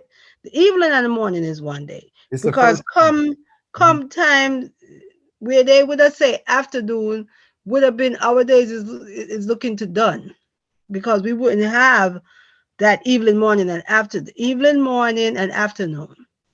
Right? So if the evening and the morning is one day, right? Yes, you have your Shabbat in the day. When the daytime come, that day is your Shabbat day. But it has to be a distinction for when the Shabbat comes in to prepare. Because if the Most High say in the sixth day, you're gonna if you're what you're saying the 6th day would be bringing the morning. So from in the morning of the 6th day, right? Which let's put times in it. So if you say you say the 6th day, right? So if you said during the day, so let's say as the sunrise, right? So from the sunrise to the 6th day, you got the sunrise, and then you got the 12 o'clock in the afternoon. Well, let's remove the time and just say from anytime you see the sun. Let's just use the sun as the day. Okay, then use the sun then. Yeah, let's just use the sun. The sun is. Let's use the sun then. Yeah, the sun is the day. Yeah, it doesn't matter. The sun goes down. The sun goes down around after 5. I'm in New York. Okay. I'm in New York, so the sun goes down after 5. Okay. And then it lights up around let me see, maybe about 6 o'clock in the morning. Okay. Right? So so it get dark after 5, so that's the evening. No. The morning will be 6 a.m. No. Stop. That's where we're making our mistake. That's why I'm making a mistake. Okay, tell me what because you're including when you said when it gets dark, okay, then that's the evening. That's where we're getting. That's the evening. Okay, so when it's an evening and morning is the first day. So when is the evening? What time? That evening is from when I showed you the there's 2 of them. Okay. So twilight. Yeah, yes, it's a twilight. So when the mixture, With the, from with the mixture, so the yeah. mixture- so the mixture from The darkness, twinkling, yeah, from darkness to light. So it says that right, it mentions evening first and then the morning. So it's not right. morning then evening, it's evening then morning. So It's the the first, evening and the morning is one day, right? yes, exactly. Okay. So he's saying from the evening, meaning the Arev, from that point during the whole day, then that's the day. That's the day. So Okay, that so is when is the when morning. is the day from the Erev to when? The day is every time you see the complete sun, when the sun is up. The moment you see the sun, that's day. So that would be the morning. Yes, that's the morning when you see the sun. Okay, so from Erev till I Uh-huh. see that sun comes up in the morning around 6 o'clock. Okay. I'll just say I'm in New York, so I don't know where Yeah, you at. yeah, So you can see it. Yeah, but sometimes you got to be real clear. It's from seeing the sun. It's not just is you have to. I see the sun. I Yeah, see the sun. The sun is shining yeah, good. in my That's morning. window Yeah, that's morning. at 6 o'clock. Yeah, that's morning. Yes, that's morning. Okay, so the Erev, the twilight, the twinkling, till I see that sun in the morning, Hmm. that's one day. Yep, that's morning. That's evening and the morning. That's one day. So when the day That's finishes one out, day. yep, when the sun goes down, that's the end of that day. So now, evening, Mm-hmm. they say from the 6th day now, Uh-huh. evening and the morning Uh-huh. is one day, Yep. right? The morning. Uh-huh. So now that day in the morning, that 6 o'clock when I'm seeing the morning, until I don't see the sun anymore, Uh-huh. will be coming up to the next evening. Yeah. It's No? like, yeah, it's like you like say 3 o'clock or 4 o'clock, 4 o'clock in the morning, or like five when it starts twilighting, then 6 you see the sun, and then the sun goes down like it probably like 6 or 7 later on that evening, and then it goes to another twilight, and then it goes into darkness. Well, what's going on is we're trying to, because we've been taught that this is a 24-hour period. A day consists of 24 hours, not according to Hebrew. According to No, Hebrew, our days don't consist of 24 hours. I know that. right. Our days consist of 12 between 12 hours. yeah, 12 Yes. hours. Yes, Yes. good. Yeah. All right. So what's the question? I know that. I Yeah, understand that. yeah. What I am trying to get is, I'm sorry. I seen what what we was reading into the Torah, but I don't want to get confused now. So now, when you're trying to prepare for the Shabbat day, Uh-huh. Uh-huh. you walk me through that. Okay. So for example, say you got the 6th day, right? You're done you worked on the 6th day and all that kind of stuff. From the say you get off of work at 5:30 and the sun goes down at 6 o'clock, right? Right? According to the Ashkenazi Shabbat, you would then begin. No. Just walk me through a Shabbat day Oh, to here's a get Shabbat prepared. day. Shabbat day Right. begins in the moment that you see the sunrise. Okay, so how am I preparing for this Shabbat day? On the day of the 6th day, listen, on the day of the 6th day, right? And listen, past the evening of the end, Right? he says that the day begins in the morning. Okay. Also, what you're saying is that on the 6th day morning, you started to prepare for that Shabbat, that You could sixth do it day anytime you wanted morning. to. Yeah, you could do it. You could Huh? do it that morning. You could prepare that morning. You could, Prepare for the 6th day morning, right? if you And choose. when that evening come, Uh-huh. You could when prepare. that You could when prepare. that sixth when that 6th day evening come, what Uh-huh. is going on? You could prepare. You're preparing for the Shabbat. Yeah, And because then the morning come is then you're done. Shabbat day. Shabbat day. Everything's supposed to be done before that sun comes up. Exactly. Yeah, yeah. Everything's supposed to be done before that sun comes up. So if you want to say, for example, you were working all night and you got off and you said, well, it's a 12 o'clock at night. Well, I got a few more hours before the sun come up. You could prepare then. Okay. But see, we're in the idea, the mindset, well, as soon as the sun goes down on the 6th day, I'm done. No. You got until that morning, that following morning, you could do what you got to do. You could prepare all the way up until that point. The moment that sun comes up, that's the moment, because when the sun comes up, that means that you can either Okay, go so out to work. you need to be cooking. You need to be cooking anywhere from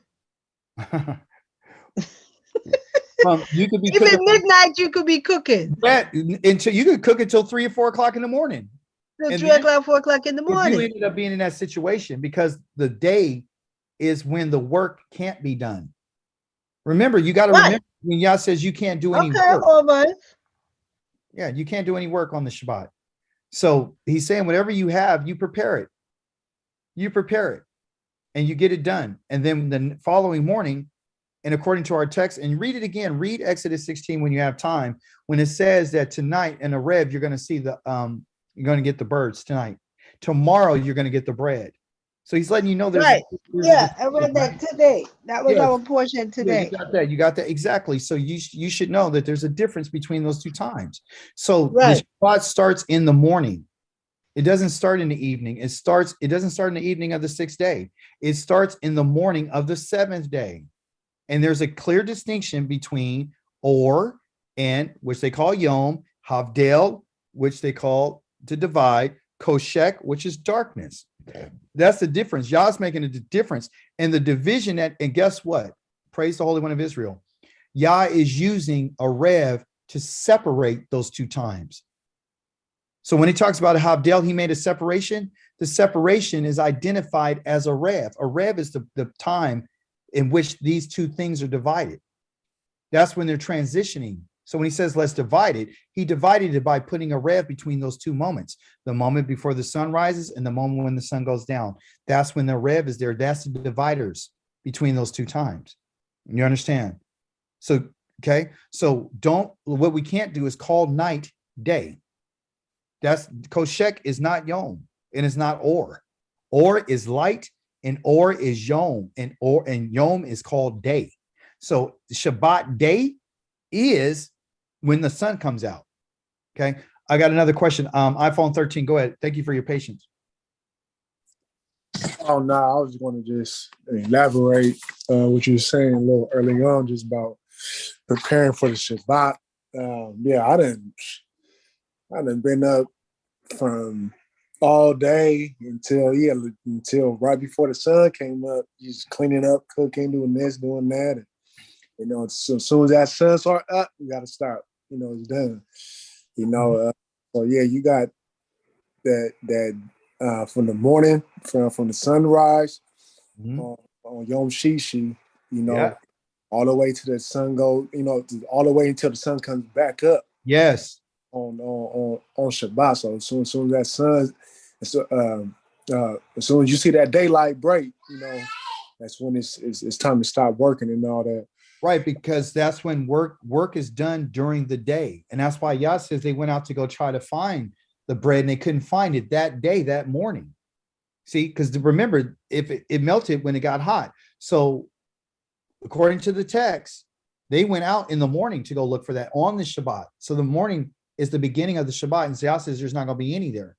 So Yah's giving us the time markers and said, if you got anything on Yom Shishi, prepare that. And whenever you're going to bake and boil, then after what you're going to do is you're going to set that aside until the morning. See, the morning begins when the sun comes up.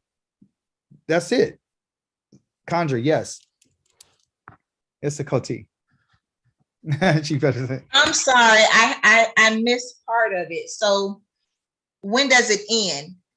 The Shabbat ends when the sun is going into a rev, when there's a mixture between light and darkness, where you can no longer, how the sky starts changing colors and Yes. you can't see the sun. Uh-huh. If you can't see it, the day is done. It's now in a point of transition called Havdel. It's now being divided. The division there is a rev. It's the colors. It's a mixture between light and darkness. It's a changing of the guard. So the sun is giving up its authority to rule and passing on the authority onto the moon to start ruling. But they're Gotcha. it's kind of like me and you working at the same job. I have the night shift, you have the morning shift. I work all night. Then when you're about to come in, I'm about to change guards. What's going to changing guard? You're going to come in, me and you're going to have a conversation. And I'm going to tell you everything that's been going on. And then you're going to go ahead and take the guard. It's not like I get off at 6, you start at 6, but me and you don't run into each other. No, if you're in some type of businesses or some type of management, you and I would have to have a conversation and discuss what happened and change over and say, okay, now it's your turn. And then you take over and then you do your thing and then I come back. Okay. You But give report. yes, give a report, right? So that kind of goes to Psalms 19, where it says the heavens declare Yahweh's glory and the work of his hands. And so we don't understand what's being said between the light and the darkness. But there's things they're making declarations and they give witness and testimony to what people have actually done. That's why Yah's going to use them in his judgment. That's why he said the sun won't shine, or I'm going to use it to burn everybody up. I mean, the son of righteousness. He uses this because they know they're on the Torah. So they get it. They're changing guards. So the confusion is we've been taught that, number one, there's a 24-hour day. That's wrong. There's a separation between light and darkness. There, and we know that the work that anyone, and we're in a country, in a state of mind, in an exile, where for us working can be in a day or night. That's not how it was in our culture. Our culture was you got up early in the morning, you worked until the sun went down, just like it said in Psalms 104. Then once the sun went down, you didn't have any more light unless you lit a torch or whatever, but they weren't out there doing any kind of work when the sun goes down. That's why Yah says that the day is over. The day is over. The moment that the sun goes down, there's no work to be done. No one's going out looking for the Shabbat. The Shabbat does not start when the sun goes down unless it's a high Shabbaton, a time of Yah's vigil where he's going to watch over Israel. Like he said, when you do your Pesach lamb, I want you to kill it and barbecue it when the sun goes down. Then you're going to eat it until the evening and the night, and then going into the night and be ready to be leaving. And they left what? That next day in the morning, they left. Yah kills the firstborn at midnight. Everyone's running around getting stuff, and they left that morning. They left on that day. You read the Torah, they left in the day. Yeah.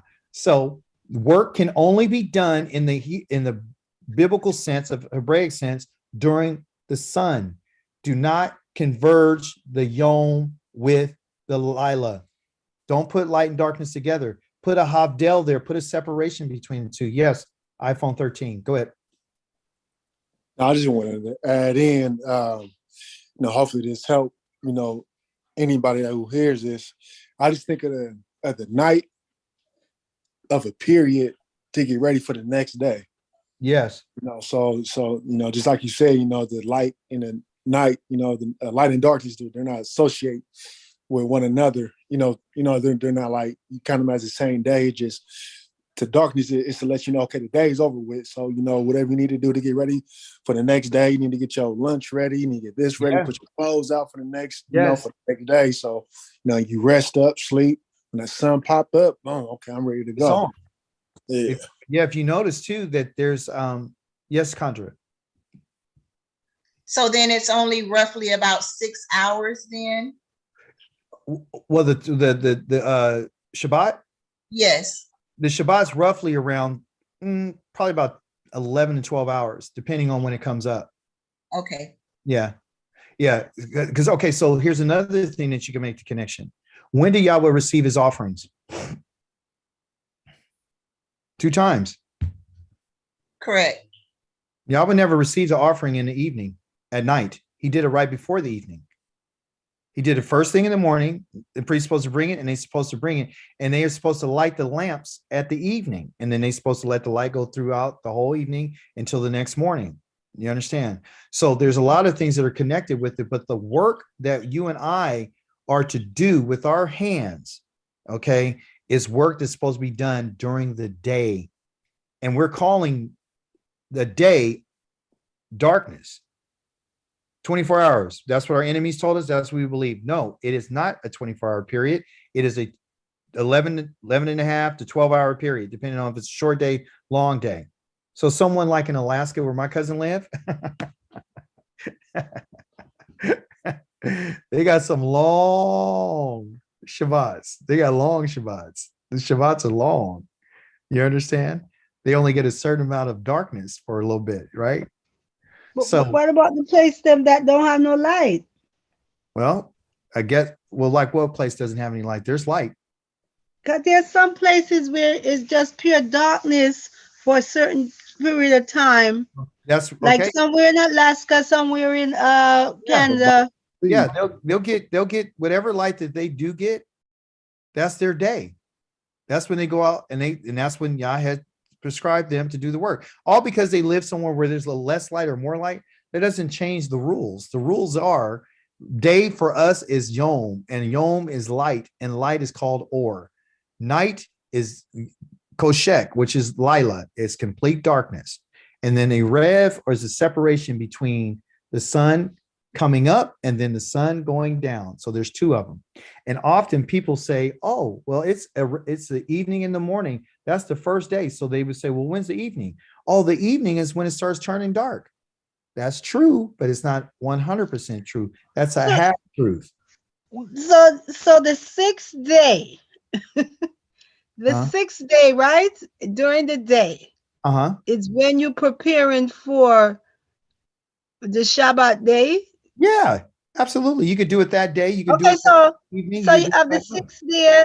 You got the sixth day, daytime, and evening. Yep, you got evening and you got night. You got all that and time. the night.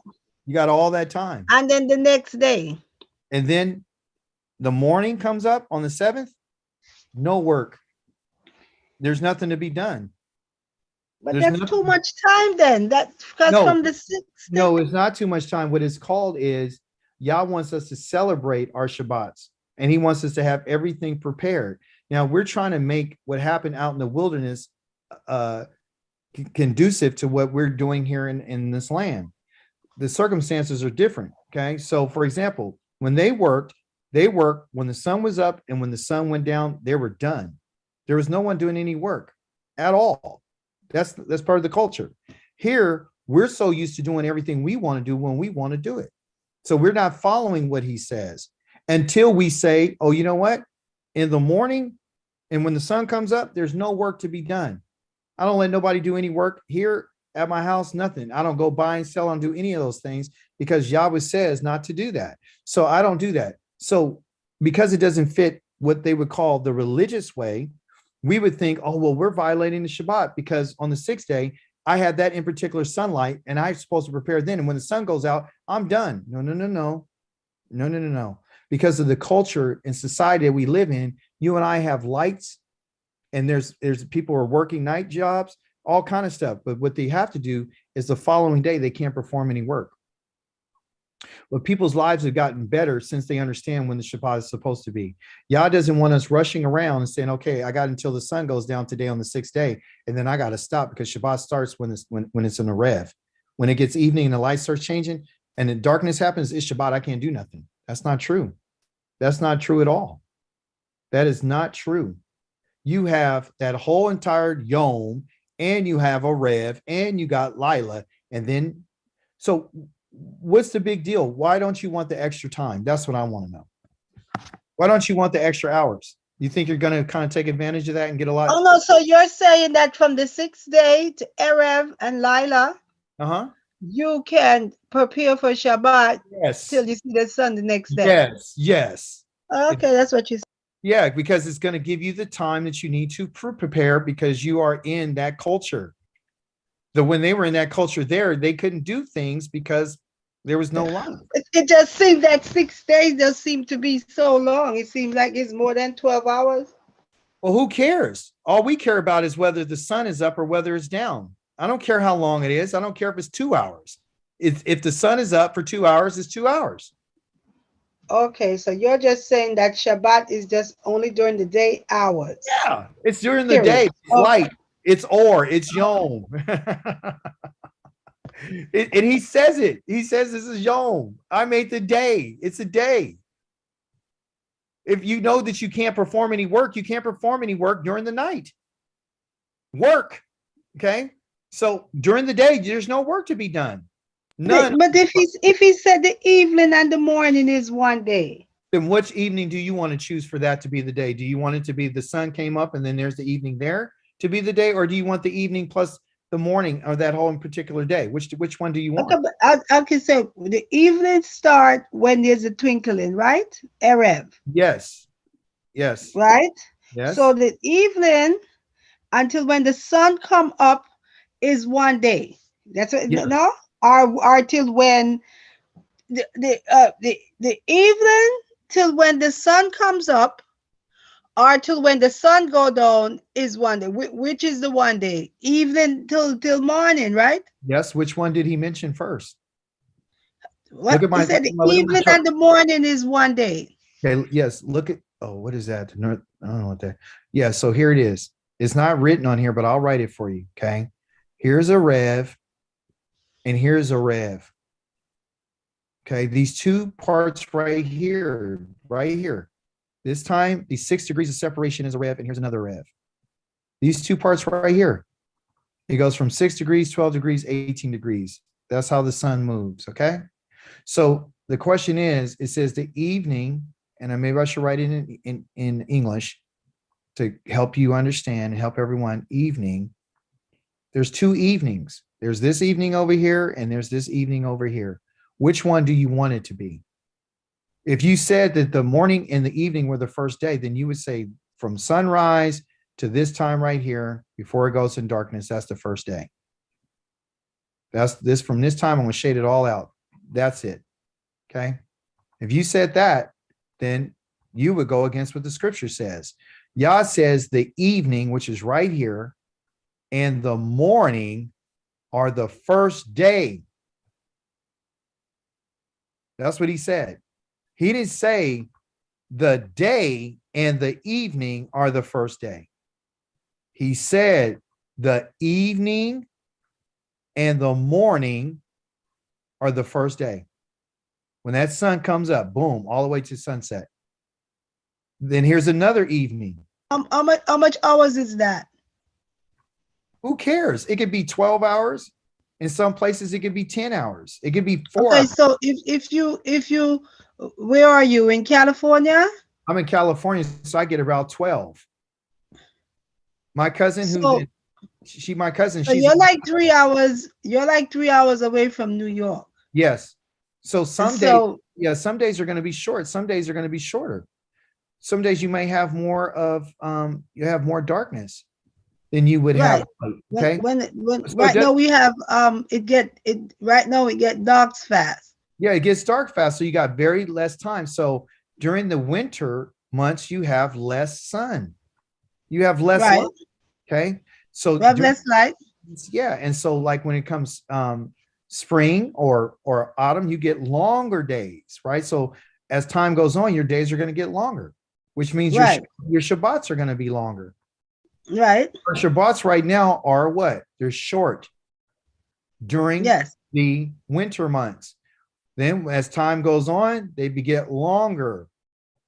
You understand? So that it starts going up. So it doesn't matter if it's 5 hours, 6 hours, 10 hours. The idea is to understand, do not call Yom darkness. That's koshek. That's koshek. Or is not koshek. We can't include all this together like they do. We got to But make who calls Yom Koshek?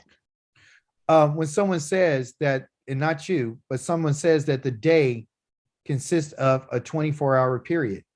That's how a lot of people know the day as 24 hours. It's not 24 hours. According to Hebrew, the Yom is a time of light. Any darkness, this is Koshek. And it's called Lila. And it's called darkness.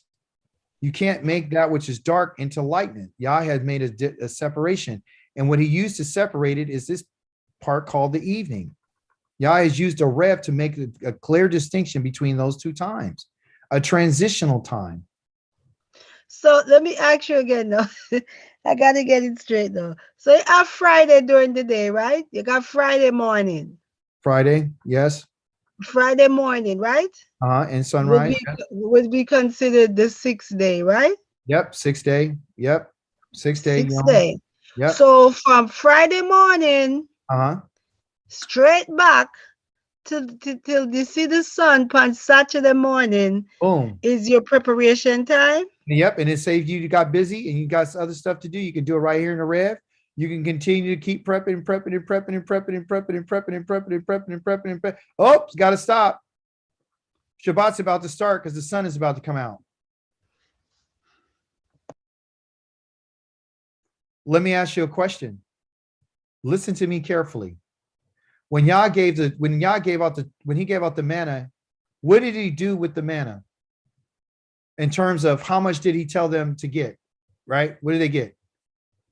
But They got one before omer. Omar, They got one omer, which are 2 quarts. Okay. On 6 days. I mean, on 5 days, excuse me. 5 days during Right. the week, they all got 2 quarts. right? On the 6th day, what And did the y'all sixth give they them? get a double What did he portion. give them? What did he give them? A double portion. But look at the chart. Look at the chart. Look at the calendar. Praise the Holy One of Israel. He just revealed something to us. Do you see it? Does anybody else see it? What did Yahweh give us? They On give the him a sixth double day. portion. He gives you a double portion of what? You got Of a the double manna. portion, so you need a double portion of time. Oh, he's So- good. Oh, he's good. So it give them the double portion from during the day on the 6th day. So it all through the day and all to the night, them have that double portion until the next day. Thank you. That's from him. Think about it. Because you said, well, if I started on Friday, right? You start right here on Friday on sunrise, and you said, I got the whole day to do what I got to do. Then you said, well, what else? And I said, you could go through the evening and you could go all the way here until you get all the way back to what? To here. Right before you start here again, that's a double portion. It's like you're getting a double portion for a double portion. Do you understand that? Yah's giving us a double amount of time. On 5 days of the week, will we be having this conversation? No. You and I would never have a conversation. Think about what I'm saying to you. If we're talking about 5 days a week, on the 5th day, will we be having a conversation? Say this was the 5th day of the week, and it would be from sunrise to evening. That would be it. We wouldn't even be talking about the Shabbat. We wouldn't be talking about preparation. We wouldn't be talking about anything. Well, since we're talking about the 6th day is not like every other day. The 6th day is called a double day, a double portion. So Yah allows you to wake up that morning, get your stuff done, go all the way, boom. And then you go continue. And you could keep doing stuff and doing stuff and doing stuff and doing stuff and doing stuff and doing stuff. Oh, boom, we got to stop. This is the only conversation that we're having is about the 6th day. And the 6th day is called a double portion day. So you're getting a double portion. Yah's giving you time here, and he's giving you time here. Period. Because a 5th day, we're not talking about nothing. You know, it's a trip on the 5th day of the week, on the 1st day of the week, the 2nd, the 3rd, and the 4th day, and the 5th day. Are you and I having any debate or conversation about when the sun comes up and what's a day? No. There's no conversation about a day. We all know the sun raised and the sun went down, and that's the end of the day, and then we go into our night. Not one conversation about nothing. When we come to the 6th day, because that's what we're concerned about, we have to do this day differently. Yah gives us the 6th day and say, now it's a double portion. You got to go out and get double. I'm going to give you double now, because everything that you need to get done needs to get done here. And if you don't have enough time to get it done, you can continue to get it done in this other part here and here and here until you get right here, and you got to stop. You got enough time, because you don't have to prepare any of those other days. So a double portion, literally, Yah's giving us a double portion on this day. If you think about it, it's all logical. Can anyone else see this?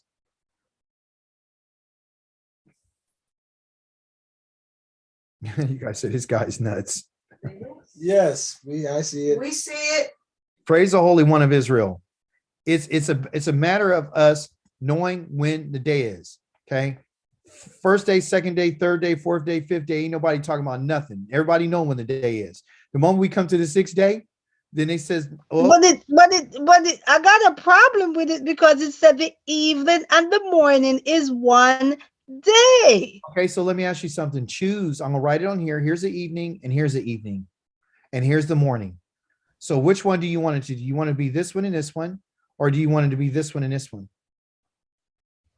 You want it to be sunrise and in the end when the sun goes down, or do you want it to be the evening over here until the sun and call that the first day? Because remember, this is a blending of light and darkness between right here. So Okay, which one do you want? And Shabbat is not that's on the celebrating. evening. Which evening do you want? So if it's up, I was just saying, if the evening and morning is one day, so when the evening come, Uh-huh. and then when the sun rises, that's one day. Okay, right. So listen here. No, Akoti, listen to this. So this is evening right here, right? And then over here, they call it sunrise, but it's morning over here. If we were to go with the way that you're saying it, if you said the evening, you would have to go through darkness. You'd have 2 evenings. Then yes, you got 2. So what I'm saying is if you said the evening and the morning are the first day, that would include darkness if you would take but the I evening. didn't say it. It says so in the scripture. Yeah, so what It I'm says asking, evening and morning is one day. okay, so here, evening is So right here. explain that to me. Yeah, let's lay right here. This is evening. This Uh-huh. time right here when the sun goes down. And right here is Right. here's another evening right here. There's 2 evenings. This part right here is an evening. The pink is an evening, and over here is an evening. So when it says the evening and the morning are the first day, morning is right here. Okay. So what is Yah saying? He said the evening and the morning are the first day. It can't be over on this evening, the second evening, because if it is, it would include the darkness. So which evening is this first evening? What's that? The first evening is right here, like say about 3 o'clock in the morning, or excuse me, not 3. Some places say it's around 4:40 or 4:50, something like that. In the morning? In the morning. Yes. Yes. Huh? Over here is like, today it got dark at what, 5:30 or 6 o'clock. So how could the evening over here in the darkness and then the evening here in the morning be the first day? It doesn't make sense. You got to understand that there's Because it gets a darkness until it come light. yeah, but Koti, there's 2 of them. There's the first one right here, and here's the second one. Okay. This one here is when the sun is about to come up, and here's when the sun is going down. Okay. So you said that when the sun is about to come up is another evening. Yes. When the sun is about to come up right here, and it's Okay. that's an evening. This right here is an evening. This right here is It's an evening when the sun's supposed to come up. yes. So when Yah says that the evening and the morning are So, the so if this evening's supposed to come up and you're saying it's around 4 or 5 o'clock in the morning, yeah, and then the sun come up at say 6, 7 o'clock or whatever. that's the day. That's just about 3 hours. Yeah, but it depends on location. It depends on the seasons. So what we see on both sides of this is that there's 2 of them. And that was the point that I was trying to make to you. There's not one. So when you say that the day and the evening and the day are the evening and the morning are the first day, what he's saying is this area right here. What is he saying in the scripture? This one? Yes, it is this one. It's the one that logically makes sense because this one over here. It doesn't cannot make be- sense though. it That's only 3 hours. No, listen, let's take the hours off of it. Let's just say what it is. Okay. It's a mixture between light and darkness. This is darkness. Okay. And this right here is a mixture. And then it goes into light. Okay. So this mixture is this and this, which makes the day. The mixture over here, this is a mixture of light and darkness. This mixture would include darkness and then another mixture and then the day. That's not a day. So what you're trying to say, there's no mixture between the evening and the morning? No, what I'm saying is the first mixture is right here from the evening and the morning. And then here's the last mixture right here. So here's the first mixture and here's the second mixture. The one that the scripture talks about in Genesis chapter number 1, verse number 14 is talking about this time period from here all the way around to here to when the sun goes down. It's not from this mixture because that would include darkness. Darkness is not included in light. See, so there's two of them. That's what people get confused because they don't understand that there's two mixtures. There's two mixtures between light and darkness. There's one before the sun comes up in the morning, right here. And there's one when the sun goes down. So which evening, because that's what mixture is, Which is the one where the evening and the morning make one day? this one right here. This one. So this here to this day or Yeah. to this sunset? So it's from this mixture, including the day, and then it's over. That's the day. This mixture in the nighttime, in the darkness, that's not day. That's not day. That's So there's no darkness. no, there is darkness. Darkness is at this particular time when the sun is no longer being seen and there's no mixture. There's no light whatsoever in darkness. None. There's no Right. So is that and that's a so certain is that the evening or the night? that's called night. That's called night. The evening is called a rev, and it's called the evening. Right. Okay. Darkness is different. Darkness is wholly different. It's called koshek. So what people do is they get confused with evening, thinking, oh, hey, good evening, when it's nighttime. That's what we've been used to saying, hey, good evening. And the only time, Lila. or only time you say good night is when you're going to bed. See what I'm saying? So to take the confusion out of it for you, there's one right here and there's one right here. Okay. This is the one that Yah is talking about. Well, this one and this includes the day. This one right here includes the darkness. That is not what he's talking about in Genesis chapter 1, verse 14. And so I've spent enough time on that. Me and you are going to probably have to a bit later. All right. But, Thank you. You're welcome. I hope someone else was able to get some understanding out of this. It's very important for you to know. But here's the bottom line: Yah has made a division between these two times, between day, which is Yom, which is Or, and Koshek, which is night. Okay, which is Lila.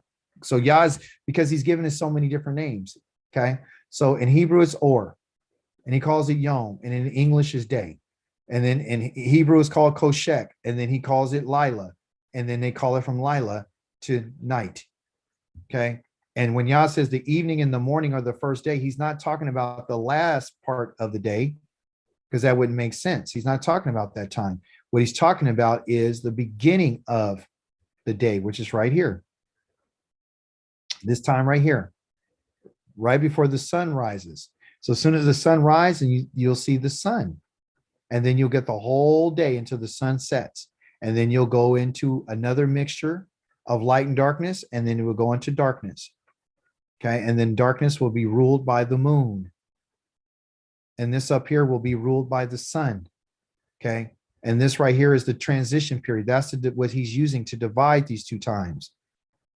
So you cannot call light, which is day, darkness, which is night. You can't. And so what we've been taught is we'll say good evening, and what they'll be talking about is the night.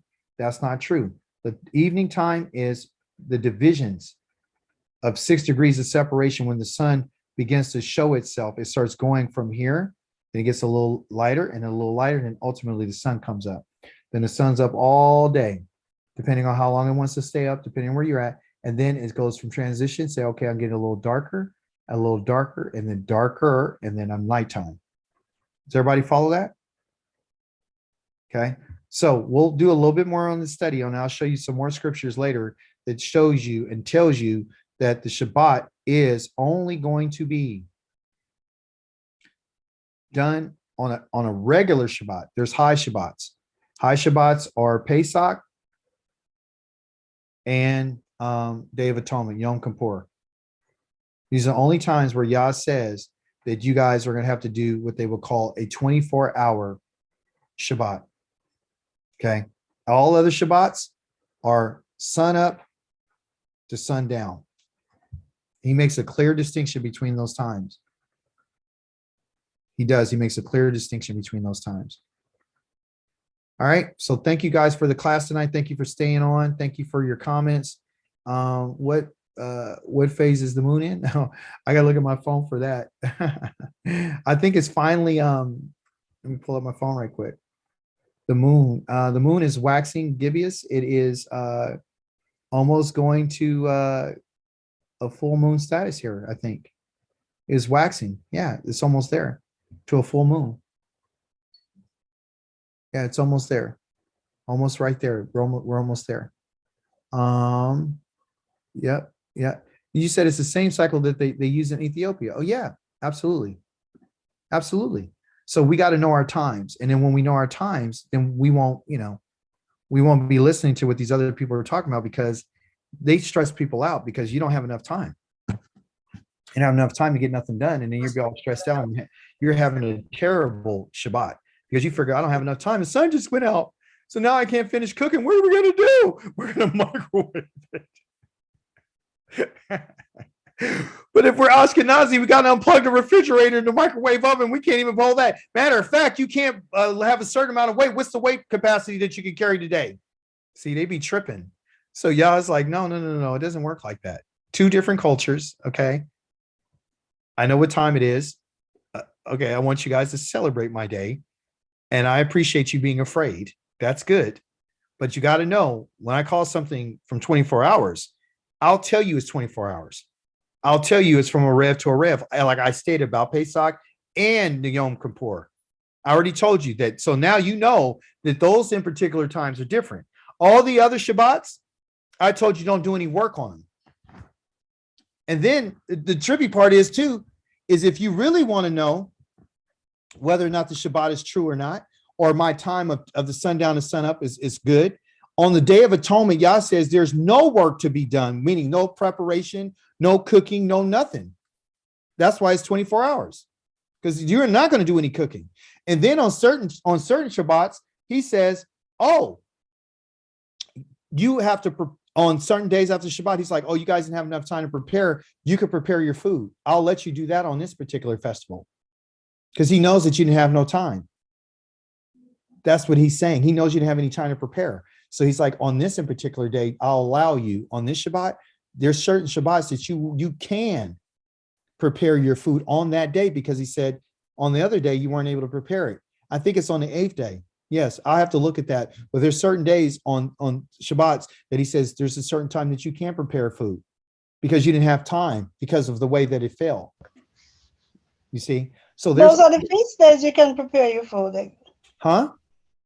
Most of the feast days you can prepare your food. Yes, and they're on Shabbats. So what I'm saying is, yeah. So I mean, if it falls on a Shabbat day, then you cannot cook. You can't prepare it on the Shabbat day. But he says there's certain days that he said, like on the 8th day, he goes, okay, that's a day where no work, but I won't let you do any labor, but you can prepare some food. There's moedims that he allows you to do that. Okay. So right. I know if it doesn't fall in the festivals, if it don't fall upon the Shabbat. If it don't fall on Shabbat, you can prepare that food, because he'll call that particular day a Shabbat. And he goes, on this day, there's no, he said, you could do, or you can't do any ordinary. No Shabbaton. Yeah, a Shabbaton. You can't do any type of other labor, but you can do ordinary labor. Like on Shabbat, you can wash your dishes. Yes. Yeah. On Shabbat, you can wash your dishes. On Shabbat, you can make your bed. You just can't go through and do, your yard work and, cleaning up everything that you're supposed to clean up. You're supposed to prepare everything. But your dishes that you that day, Yah says you can wash those dishes. You can wash up your dishes. You can wash your dishes. You can make up your bed. You could do that. You can iron your clothes. If you didn't prepare, you should. I don't. I prepare my stuff before the day. But he's saying if you need to make up your bed, make up your bed. If you need to wash your dishes, wash your dishes. Because that's not the type of work that I'm telling you. I'm telling you the work that you go out. If you have to work on your job to get paid. On your job, and you're getting paid wages, and you're doing something that makes you sweat or something. Okay. Yeah. So that's what he's saying. So there you can see that he cares and he loves us, and he doesn't want us to, go through that. So he makes concessions for us. He does.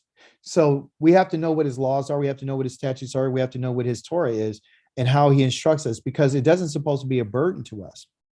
It's not supposed to be a burden. So not a burden. No, it's not a burden. So by you, the laws are not a burden, period. No, they're not. So on the 6th day, and he says, you're preparing, prepare. And if you ran out of time in the evening, that's fine. Keep doing your stuff. And then you got in the evening and you went to the nighttime, you had to do something, go do it. And then make sure you're done. So go get your gas for your car, go get your food, go get whatever you need, clean your house up. You got a whole bunch of time. You got a whole bunch of time. And so when that time comes, I want you to rest when that sun comes up. I want you to rest. Because the evening I'm talking about is not the one before night. It's the evening before the morning. Because when I created the days, I start fresh. I start in the evening, bright early when it's first before it gets to the morning. I start then. I don't do any work in the dark, and neither should you. I will let you guys go. Praise be to the Holy One of Israel. Thank you guys so much for coming on. I hope you were able to, learn something tonight, and we'll continue to talk about these things. Okay. Praise the Holy One of Israel. Great class. Thank you. Okay, shalom. Shalom, shalom. Shalom.